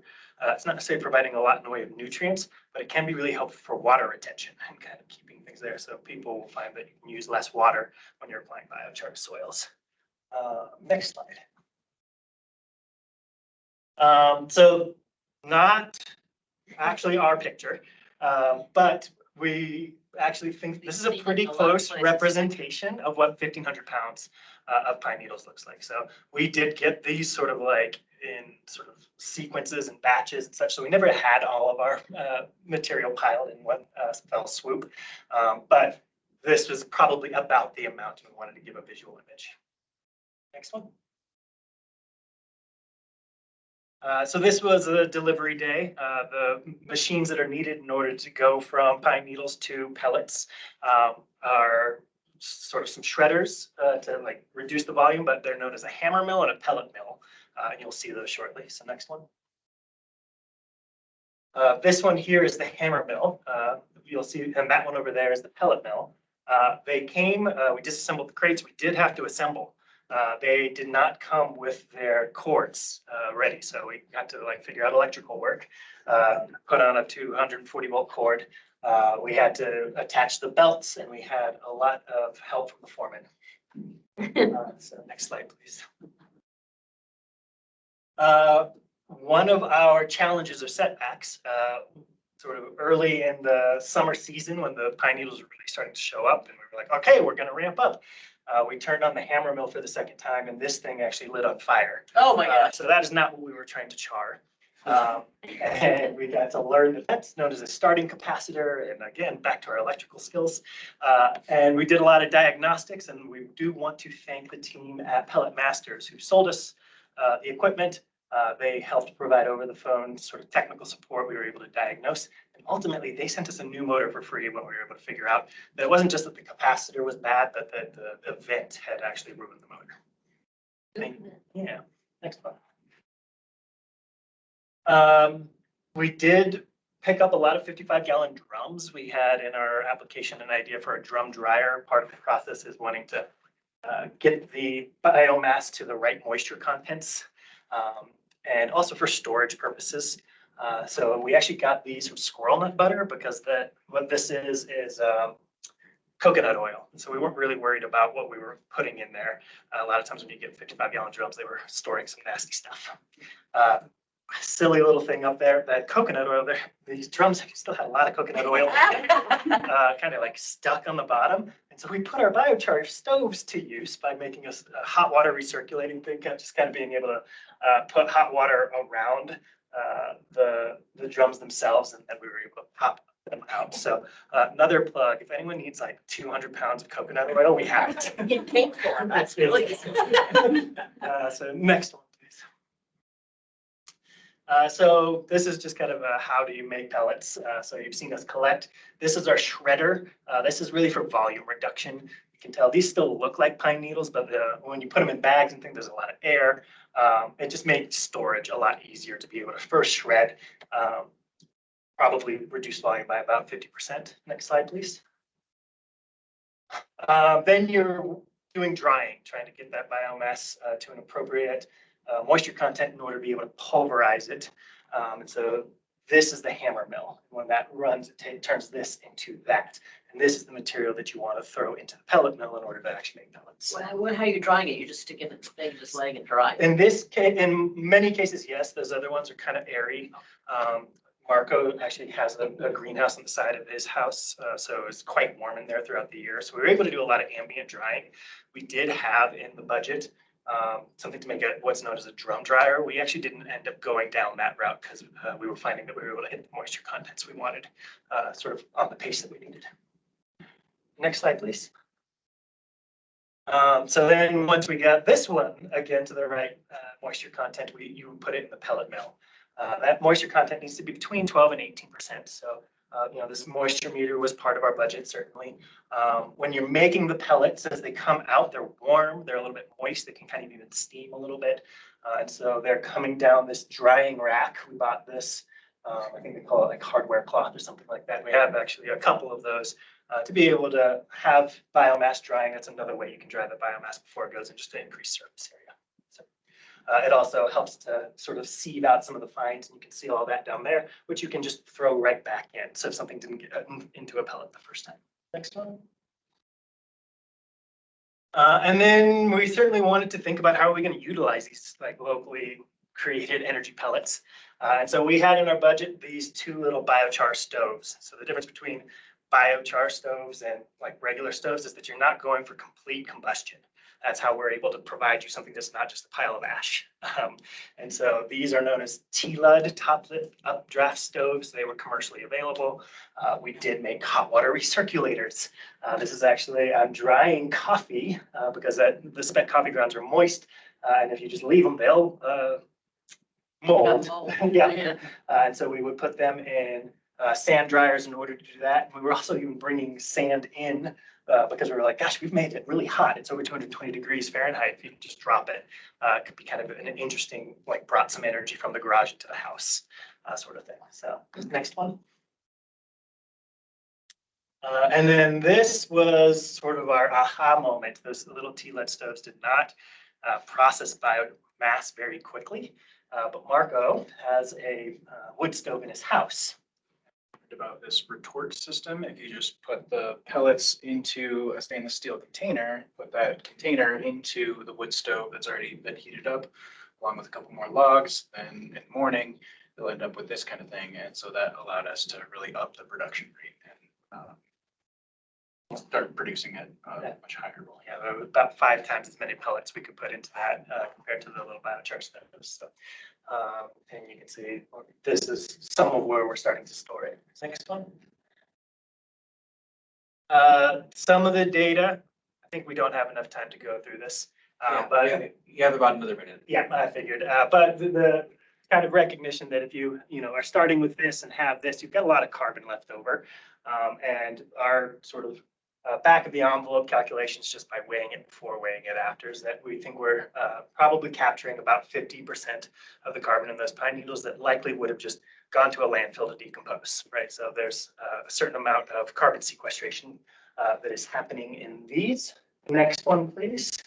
And we can go to the next one after that. Actually, I'll stay on that one for just 1 second. Yeah, the one before.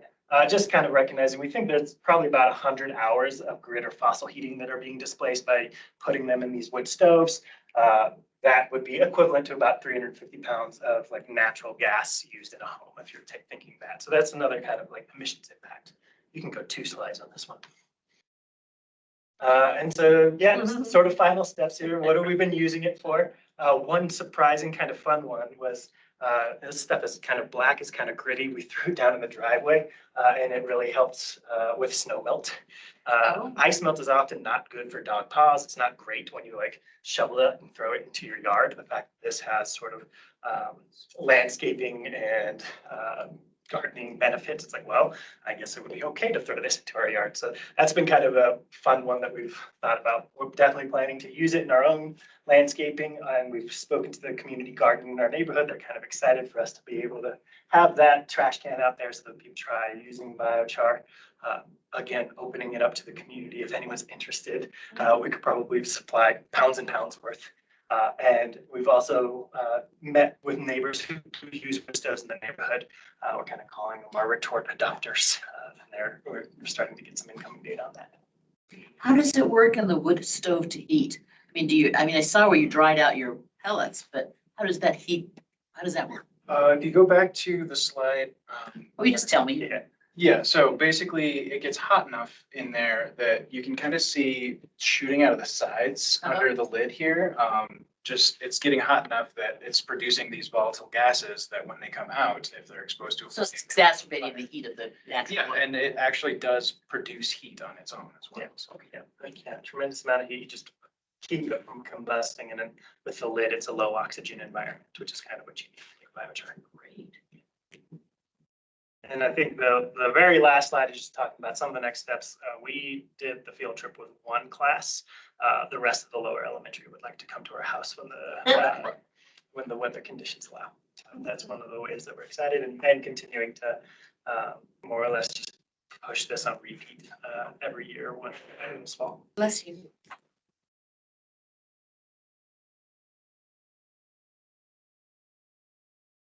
So are you guys gonna be mobile? Can people call you and say, come over, I've got my pine needles all stacked up, get some, make some char, or what's gonna go on with this? Yeah. One of the things that we were like anticipating and afraid of was the idea of like, if we help firewise our neighbor's house, but we just bury our own homes and the liability biomass, that wouldn't be great. So there is sort of a sequencing piece to it. But that is like the conversation we're having with our neighbors. If they're interested and willing to like do some of that shredding and hold the biomass at their homes, then when we sort of like dealt with the backlog, then we can come swing by and get it. So kind of keeping it at that community level. So we One quick question. Really, okay, go ahead. What are you doing with the blends? To be determined, they're gonna go into the retorts. We have sent the Biochar off for lab analysis to learn a little bit more about what's going on in terms of like pH and the toxins, if anything is left, things like that. So we'll be able to provide that information to any of you gardeners once we get our lab results back. Do you have business cards? Sorry, last question. We can just give you information, but I gotta leave. yeah, actually, I might have it. All right, we do have to move on. I was gonna say, I would encourage you all to publish your results and data somewhere. But, Herbert Chapel, last presentation, thank you all so much for being here. We have a representative from Herbert Chapel. They are currently not stationed in Flagstaff, so they sent a video. Okay. program. Yeah. Thanks, Tia. So go ahead and play that then.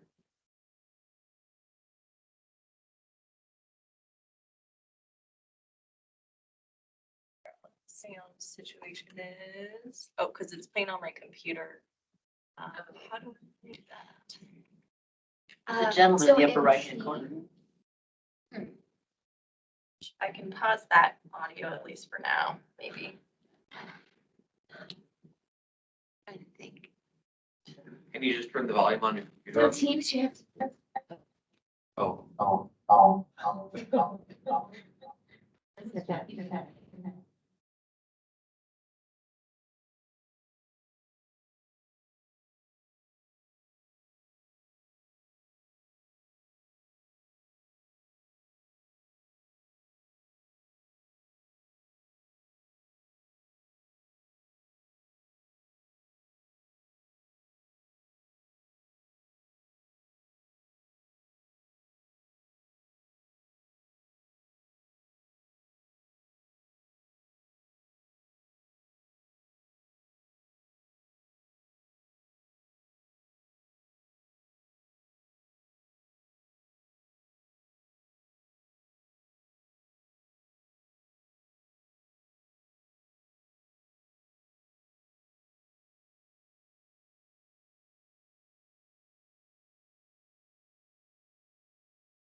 So thank you very much. Commissioner Paul Kowinski, the floor is yours. Willing to tolerate a bit of a joke.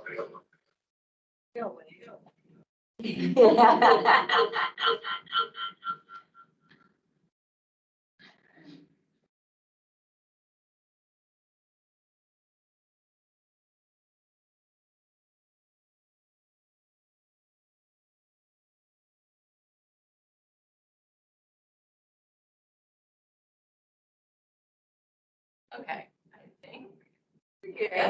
Can Can everyone everyone hear us? online hear us okay? Okay. So we put together a working group at our last meeting to draft a response on behalf of the Sustainability Commission. We drafted a letter to the council recommending on behalf of the Sustainability Commission that council does not approve Flagstaff First petition to make wildfires, flooding, and drought priority items in the carbon neutrality plan. So we tried to keep it short and sweet, focused on just providing information and facts. Did everybody have a chance to read it before the meeting? Do we need to read the letter out loud? Sure. Right now? I haven't done that yet. Put it in. Good test. Yeah, it'll be part of the process. So, okay. Dear Mayor Doggett. Go over here, you want me to pat you on the back? Oh, are you okay? I'm like, yeah. Okay. I'm in my throat. Okay, dear Mayor Daggett and City Council members, the City of Flagstaff Sustainability Commission prepared this letter in response to a citizen petition brought by Flagstaff First, FF, to change Flagstaff's carbon neutrality plan, the CNP. The petition requests that wildfires, flooding, and drought be added to the priorities currently listed in the CNP at the expense of the city's climate change mitigation efforts. The commission strongly encourages you to deny the Flagstaff First petition on the following grounds. The summary is not exhaustive, but highlights key ongoing and nascent mitigation and adaptation efforts targeting wildfire, flooding, and drought, as well as material from Flagstaff First website. Point number 1, the carbon neutrality plan already prioritizes wildfire, flooding, and drought, and was drafted under a process of due diligence with input from experts, stakeholders, and the community. And then the letter just lays things out in bullet points. The CNP was revised in December 2022. This current iteration identifies water security and healthy forests and open spaces as target areas or priorities. Same thing. The original CNP was a community-wide collaboration with participation from 18 municipal and community entities, city planning offices, local nonprofits, local commerce and economic organizations, APS, Coconino County, and others, as well as 12 sustainability office staff and interns. The original CNP was developed in response to a citizen petition to declare a climate emergency with the support and input of 2,600 community members during 5 community forum surveys, 5 climate emergency forums, 7 open houses, and 72 community presentations. And these are all cited and referenced. Sorry. She met every single one of those people.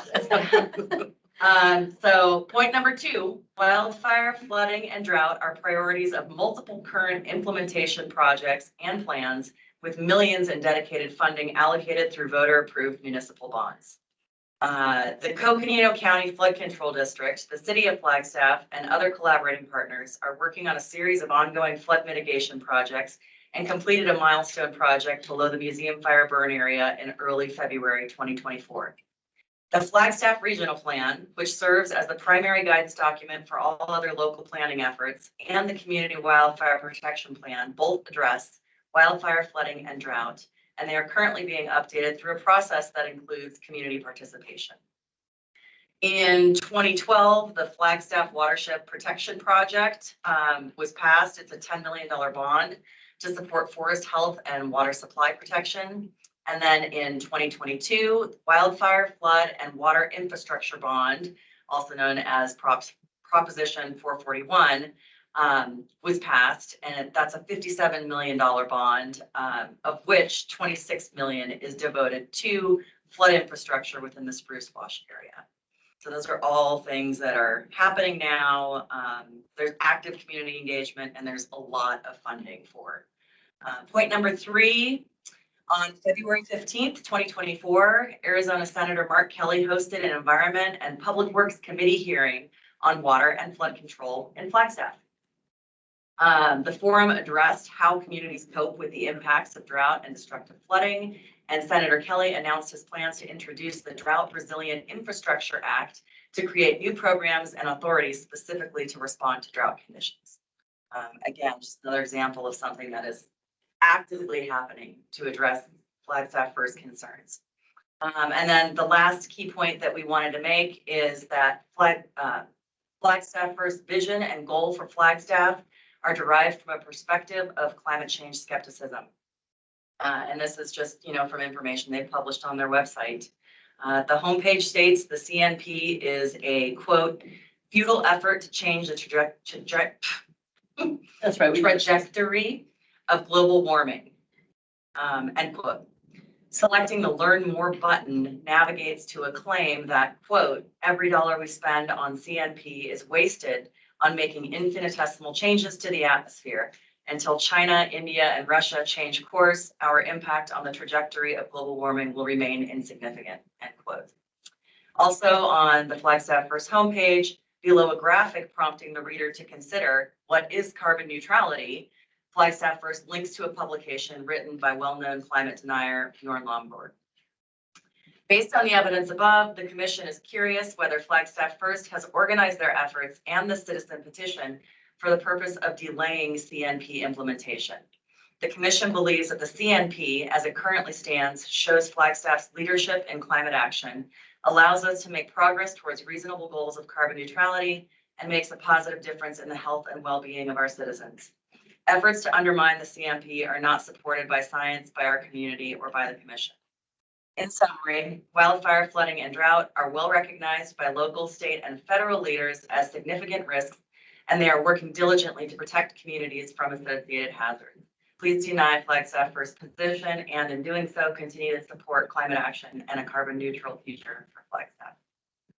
Thank you for your consideration of these comments. Nicely done. Very nice letter. Bravo. Very nice. Okay. Thank you all for your. Yeah. Yeah. You did all the heavy lifting.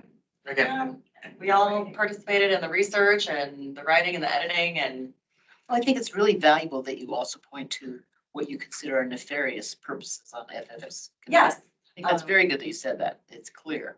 It needs to be said that you can't just allow people to throw mud on our efforts and then stand around and say, oh, no, but we're being good people. Get them. I think it's good. That Glad was, you did that. yeah. Vice Mayor, Get them. if you're in the chat, love it. Oh, great. Thank you. Yeah. Just about to ask. Go ahead. No, I was just, thank you, Vice Mayor Aslan, for that note. I was gonna ask if you had any other notes, but, if not, that's okay. Director Antonopoulos? I have a couple, wow, I have a couple of things I wanted to, through me. Add to that in just terms of process. And well, first of all, I want to just reiterate my gratitude for the commission discussing this item, the subcommittee that got together to craft it, and just well done. The item was originally scheduled to go to council this month. Flagstaff First did ask for the item to be moved based on an agenda item on the Coconino Board of Supervisors, Coconino County Board of Supervisors meeting. That had a conflict, and it's the results of some engineering reports and the impacts of upstream flooding. And I'm not speaking to that very well. However, so they asked if we could move that. With that in mind, I did speak with the clerk's office, and thank you, Tia, for navigating just what the formal process is, because there's some, we have to follow protocol, but also want to be respectful of process and sensitivities of subject matter. With that in mind, I did speak with the city manager, and he has asked Tia, once the letter is finalized, that Tia, as the liaison to the commission, will send it to the mayor and council. And so one thing that the commission can decide is at what point they want that to go to the council. We are scheduled for March 26th as we've chatted about just a few minutes ago. And so if the commission would like that to go to the council a few days before the meeting, the day of the meeting, so we should have that discussion.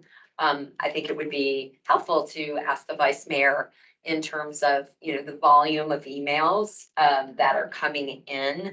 And I anticipate there will be calls to action from community groups on both sides to be directed toward the council. So my sense is that there will be a lot of volume of emails in their inbox. So my recommendation would be to get it to them in advance of the meeting, but I would like to defer to the vice mayor if he's still on.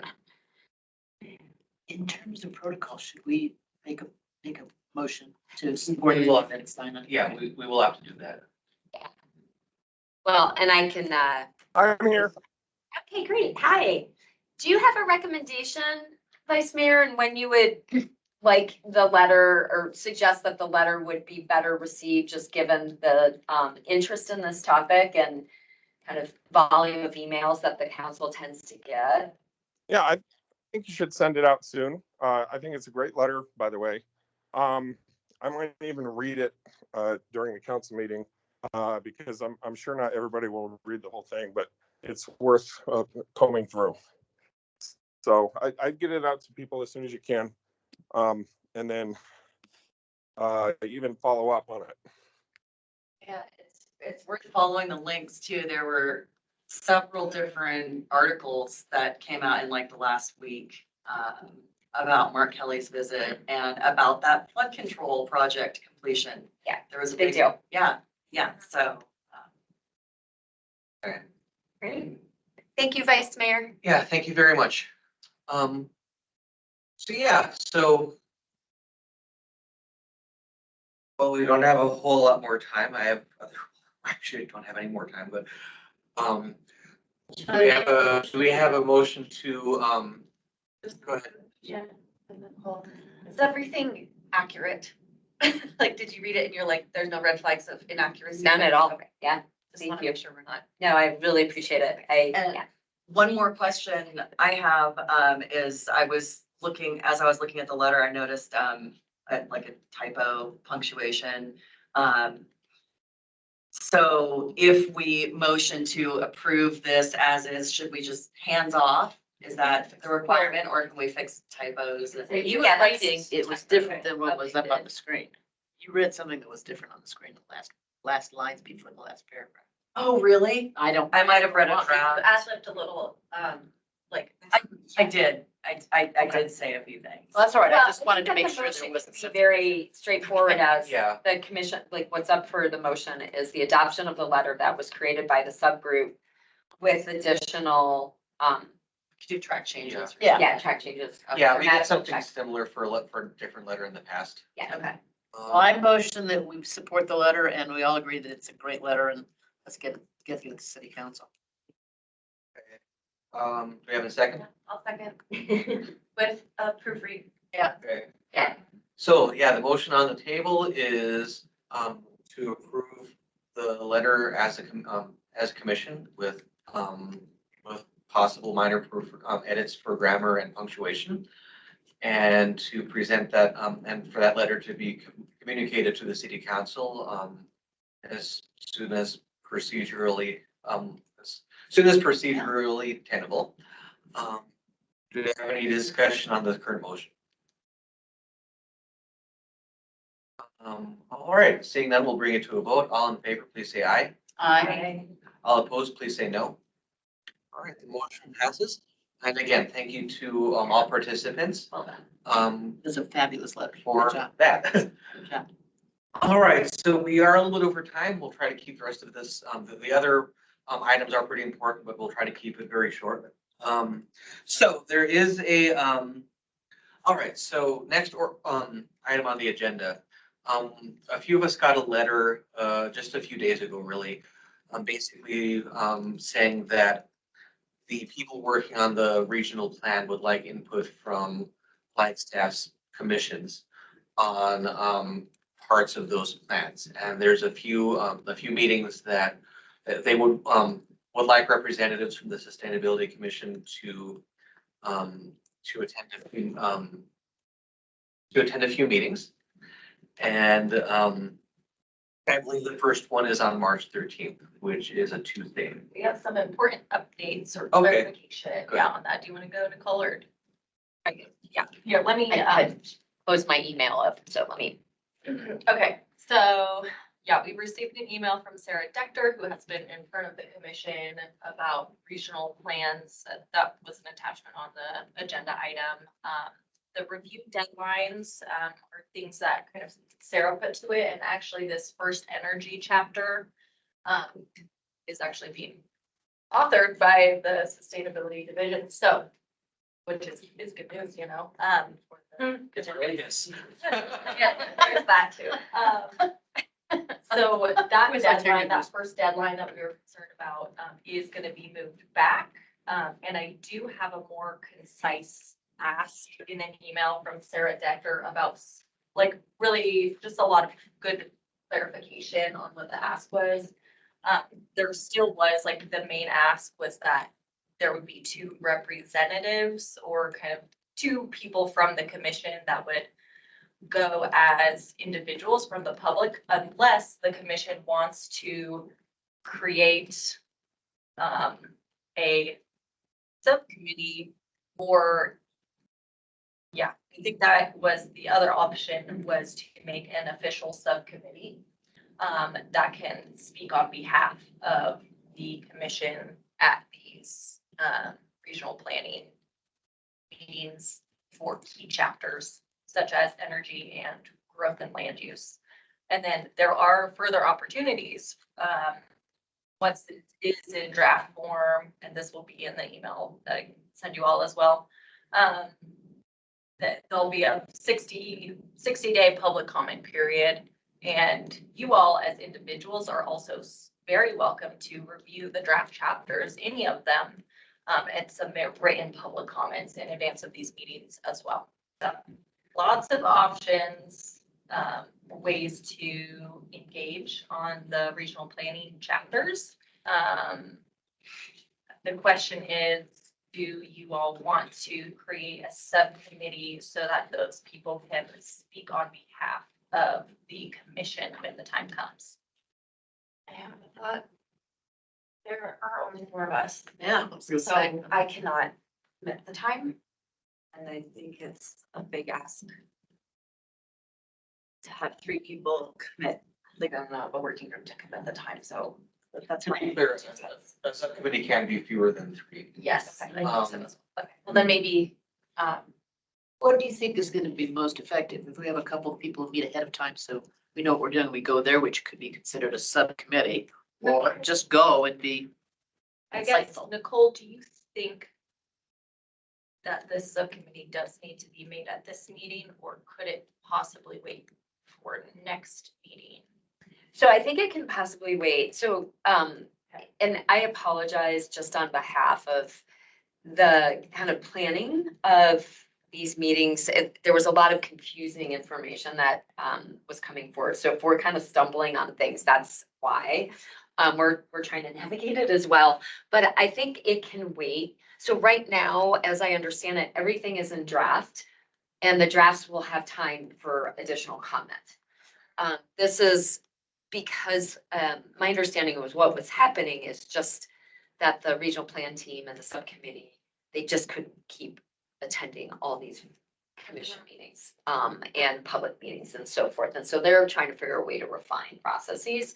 I think we are okay waiting on the most immediate ask, and then The 2 reps maybe. Yeah. Cited, Okay. but just know when you go to those meetings, you haven't been elected necessarily to speak on behalf of the commission. You're going as an individual. my hope is we can actually bring the drafts to the commission, distribute them via email, no communication among the commission about them, ask the commission to do homework. And then when we're actually in person, we take the time to go through them. That last sentence, actually, when we are in person, when you're talking about the committee, the meeting. The commission we're meetings. going to, okay. So we will use, Not in our I would like to recommend for consideration that we use the commissions as time to actually talk through review it. And my hope too is that by that time, things are moving very quickly. I will tell you, the meeting last night went to 9 PM. And really taxing on our team. I was not there, but members of the sustainability team were there.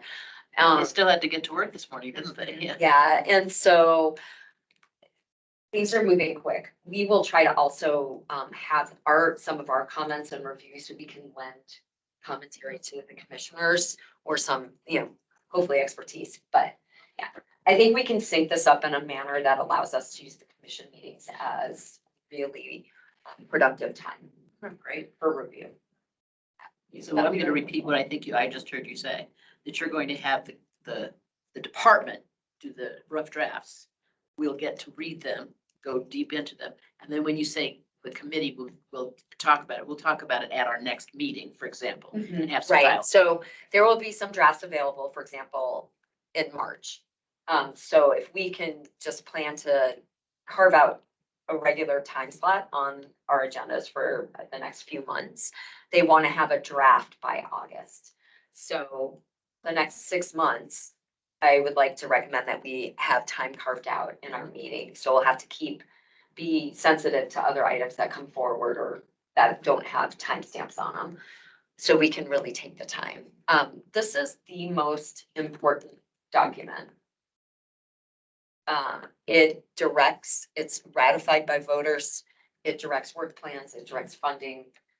It informs building code, it informs engineering, it informs so much. It's a very, very important document.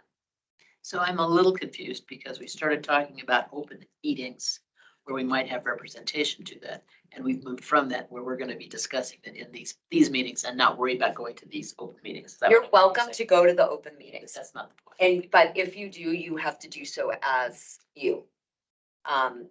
Because if we don't appoint a subcommittee to Right. represent the commission there, then if you do decide to attend, please attend as yourself. And then know that the commission will be getting together to review the drafts and have conversation about it, which I think is a more robust process. More appropriate too. So when we sit and look at these different rough drafts, et cetera, and make recommendations, et cetera, it goes back through the department. And then that goes to the city council. It's not something, or wherever the next step is, it's not something that we would necessarily be doing formalized. This is what the commission thinks should happen. Yeah, it's gonna go into, if you will, the general list of edits. We will keep track of our drafts. And if for any reason that becomes necessary to reference, well, then That sounds like the way we ought to work anyway. yeah, it's a big project. And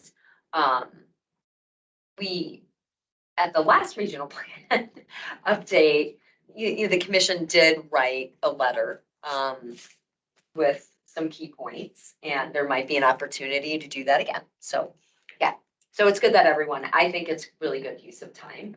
And then there's opportunity to learn, there's opportunity to share ideas and perspectives, which I think will make the comments just more well-rounded. Okay, so given all that, is there any action on this that needs to be taken today? Besides the fact that we'll have 3 more members next time, is that correct? Yeah. 3 new members? Should be. I mean, we could assign them. Yeah. Welcome to the commission. Here's your new job. Yeah, you have a subcommittee that you're chairing. Go. I just might have to attend that meeting as a private person. Oh, attending it as a private person is always just I think it's interesting to go to those meetings, to hear how other private people speak to the issues. Yeah. Doesn't mean you have to represent a larger group. Anyway, all right, so last couple of things, is there any to and from? Just that the big picnic is rescheduled for this Saturday. I have a whole bunch of stuff. I'm gonna wait till next month. And we can also just do an email. it to me. Email. Yeah, we could do an email update. A quick announcement, and I'm sorry to take up time, but something really exciting just happened. with a student group at NAU, a capstone engineering and data science group of students applied for it's called the 10X Prize. Oh, yeah. It's through an initiative called 10 Across. And anyway, they submitted an entry to a clean cooling competition, and it's like this innovative idea called a smart fan. And we partnered with Habitat for Humanity, Northern Arizona, to put these fans into a new development of starter homes that they're building. There's gonna be 40 homes. Anyway, they made it to the finals. And so the finals are going to be in the form of a pitch competition, which will be virtual on March 19th from 10 to noon. Or we are also part of becoming a finalist. We have some money to host a watch party. So it's gonna be on campus, you know, catered by Sodexo, but it should be a lot of fun. Should be a lot of fun. Well, for extra snacks. No, I can't. No, you're not allowed to. But anyway, March 19th from 10 to noon, hop on virtually if you can't. So come in exciting. person. It's really exciting. Where is it in person if you want to come in person? It's at the Union in the Grand Canyon room. And no, it's a Tuesday. And then they're also having, they can win another $10,000 if they get the People's Choice for their pitch. So it's on my LinkedIn page. I've shared it, a link where you can go and vote for them. I bet that's why Dr. Nielsen was calling during our meeting. Oh, he probably would have done a really good job talking about it. Thank you for letting us know that. Yeah, Super it's exciting. really exciting, and it's a big deal if they win. They get $75,000 to prototype and build the fan, and we've got a manufacturer on the East Coast who is ready to do the work. And Habitat will get $50,000 for the implementation. That's So it's an amazing prize, and the students get some money too. So, excuse my naivete, what does it mean when you say the pitch? Are they gonna be selling the idea and who's ever idea? like show. Yeah, it's organized and run through ASU, and they have a jury that's going to be judging, so. Yeah, thank you. What a great way to. You want us to come and applaud really loud? So the Yes, jury is yeah. infected? Yeah. Yeah, we like that one. Thanks very much. Yeah. Is there any other to and from? Are there any future agenda item requests? Regional plan time blocks. Yes. Jenna will probably be at the March meeting as well, Jenna Ortega, to talk about that equity checklist that we discussed briefly last time, to start like queuing us up to do that kind of review. Yeah. I would also like to just take 5 minutes to review our budget requests for this fiscal year that pitched today. One possible thing for y'all to look at sometime over the next few months in your. I know you're doing that right now. Oh, are we? You want some on the agenda for No, next it's time? for next time. Yeah. It is, That's why. dog feeding time. I was like, was it that bad, Mike? Did I do that bad? No, just to go over, I, you know, because the commission doesn't have any oversight over our budget, but I do like to keep y'all informed. Well, again, you want cheerleaders, don't you? I mean, Well, yeah, you can do that. we'll ask you for a letter of support. We're just trying to keep Kevin here as long as. Well, I think. Well, I think you should write a letter.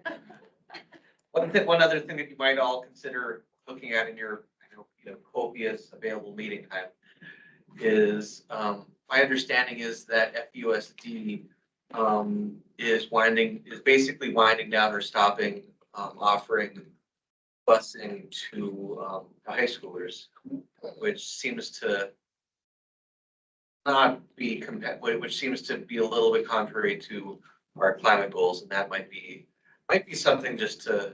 Is it within a mile? So is it like? No, it's a state Within legislation. 2 miles? Yeah. It is. But I don't know if Vice Mayor's still on. I know he can speak to it more than I can, but yeah, state legislation. So. Well, if it's state legislation, it might be out of our hands anyway then. Because the state law says they have to provide it if it's beyond 2 miles. That's. I'm here. Yes. Austin, did you Yeah. have any, like, just quick intel on the state legislation or whatever moved the busing issue forward with FUSD. No, I had no idea. Thank you. And I think the legislature has been looking at variations. Sorry. Yeah, no, it's just something that I heard from some people, some from friends who have school age kids and. Oh, yeah, it's not a good one. Well, any other future agenda item requests? All right, well, in that case, this meeting is adjourned. Y'all take care and have a lovely Should evening. we sing a little should old acquaintance be? Thank y'all. Thank you all. Thank you. Thanks, bye. Thanks, everyone. We're not singing a goodbye.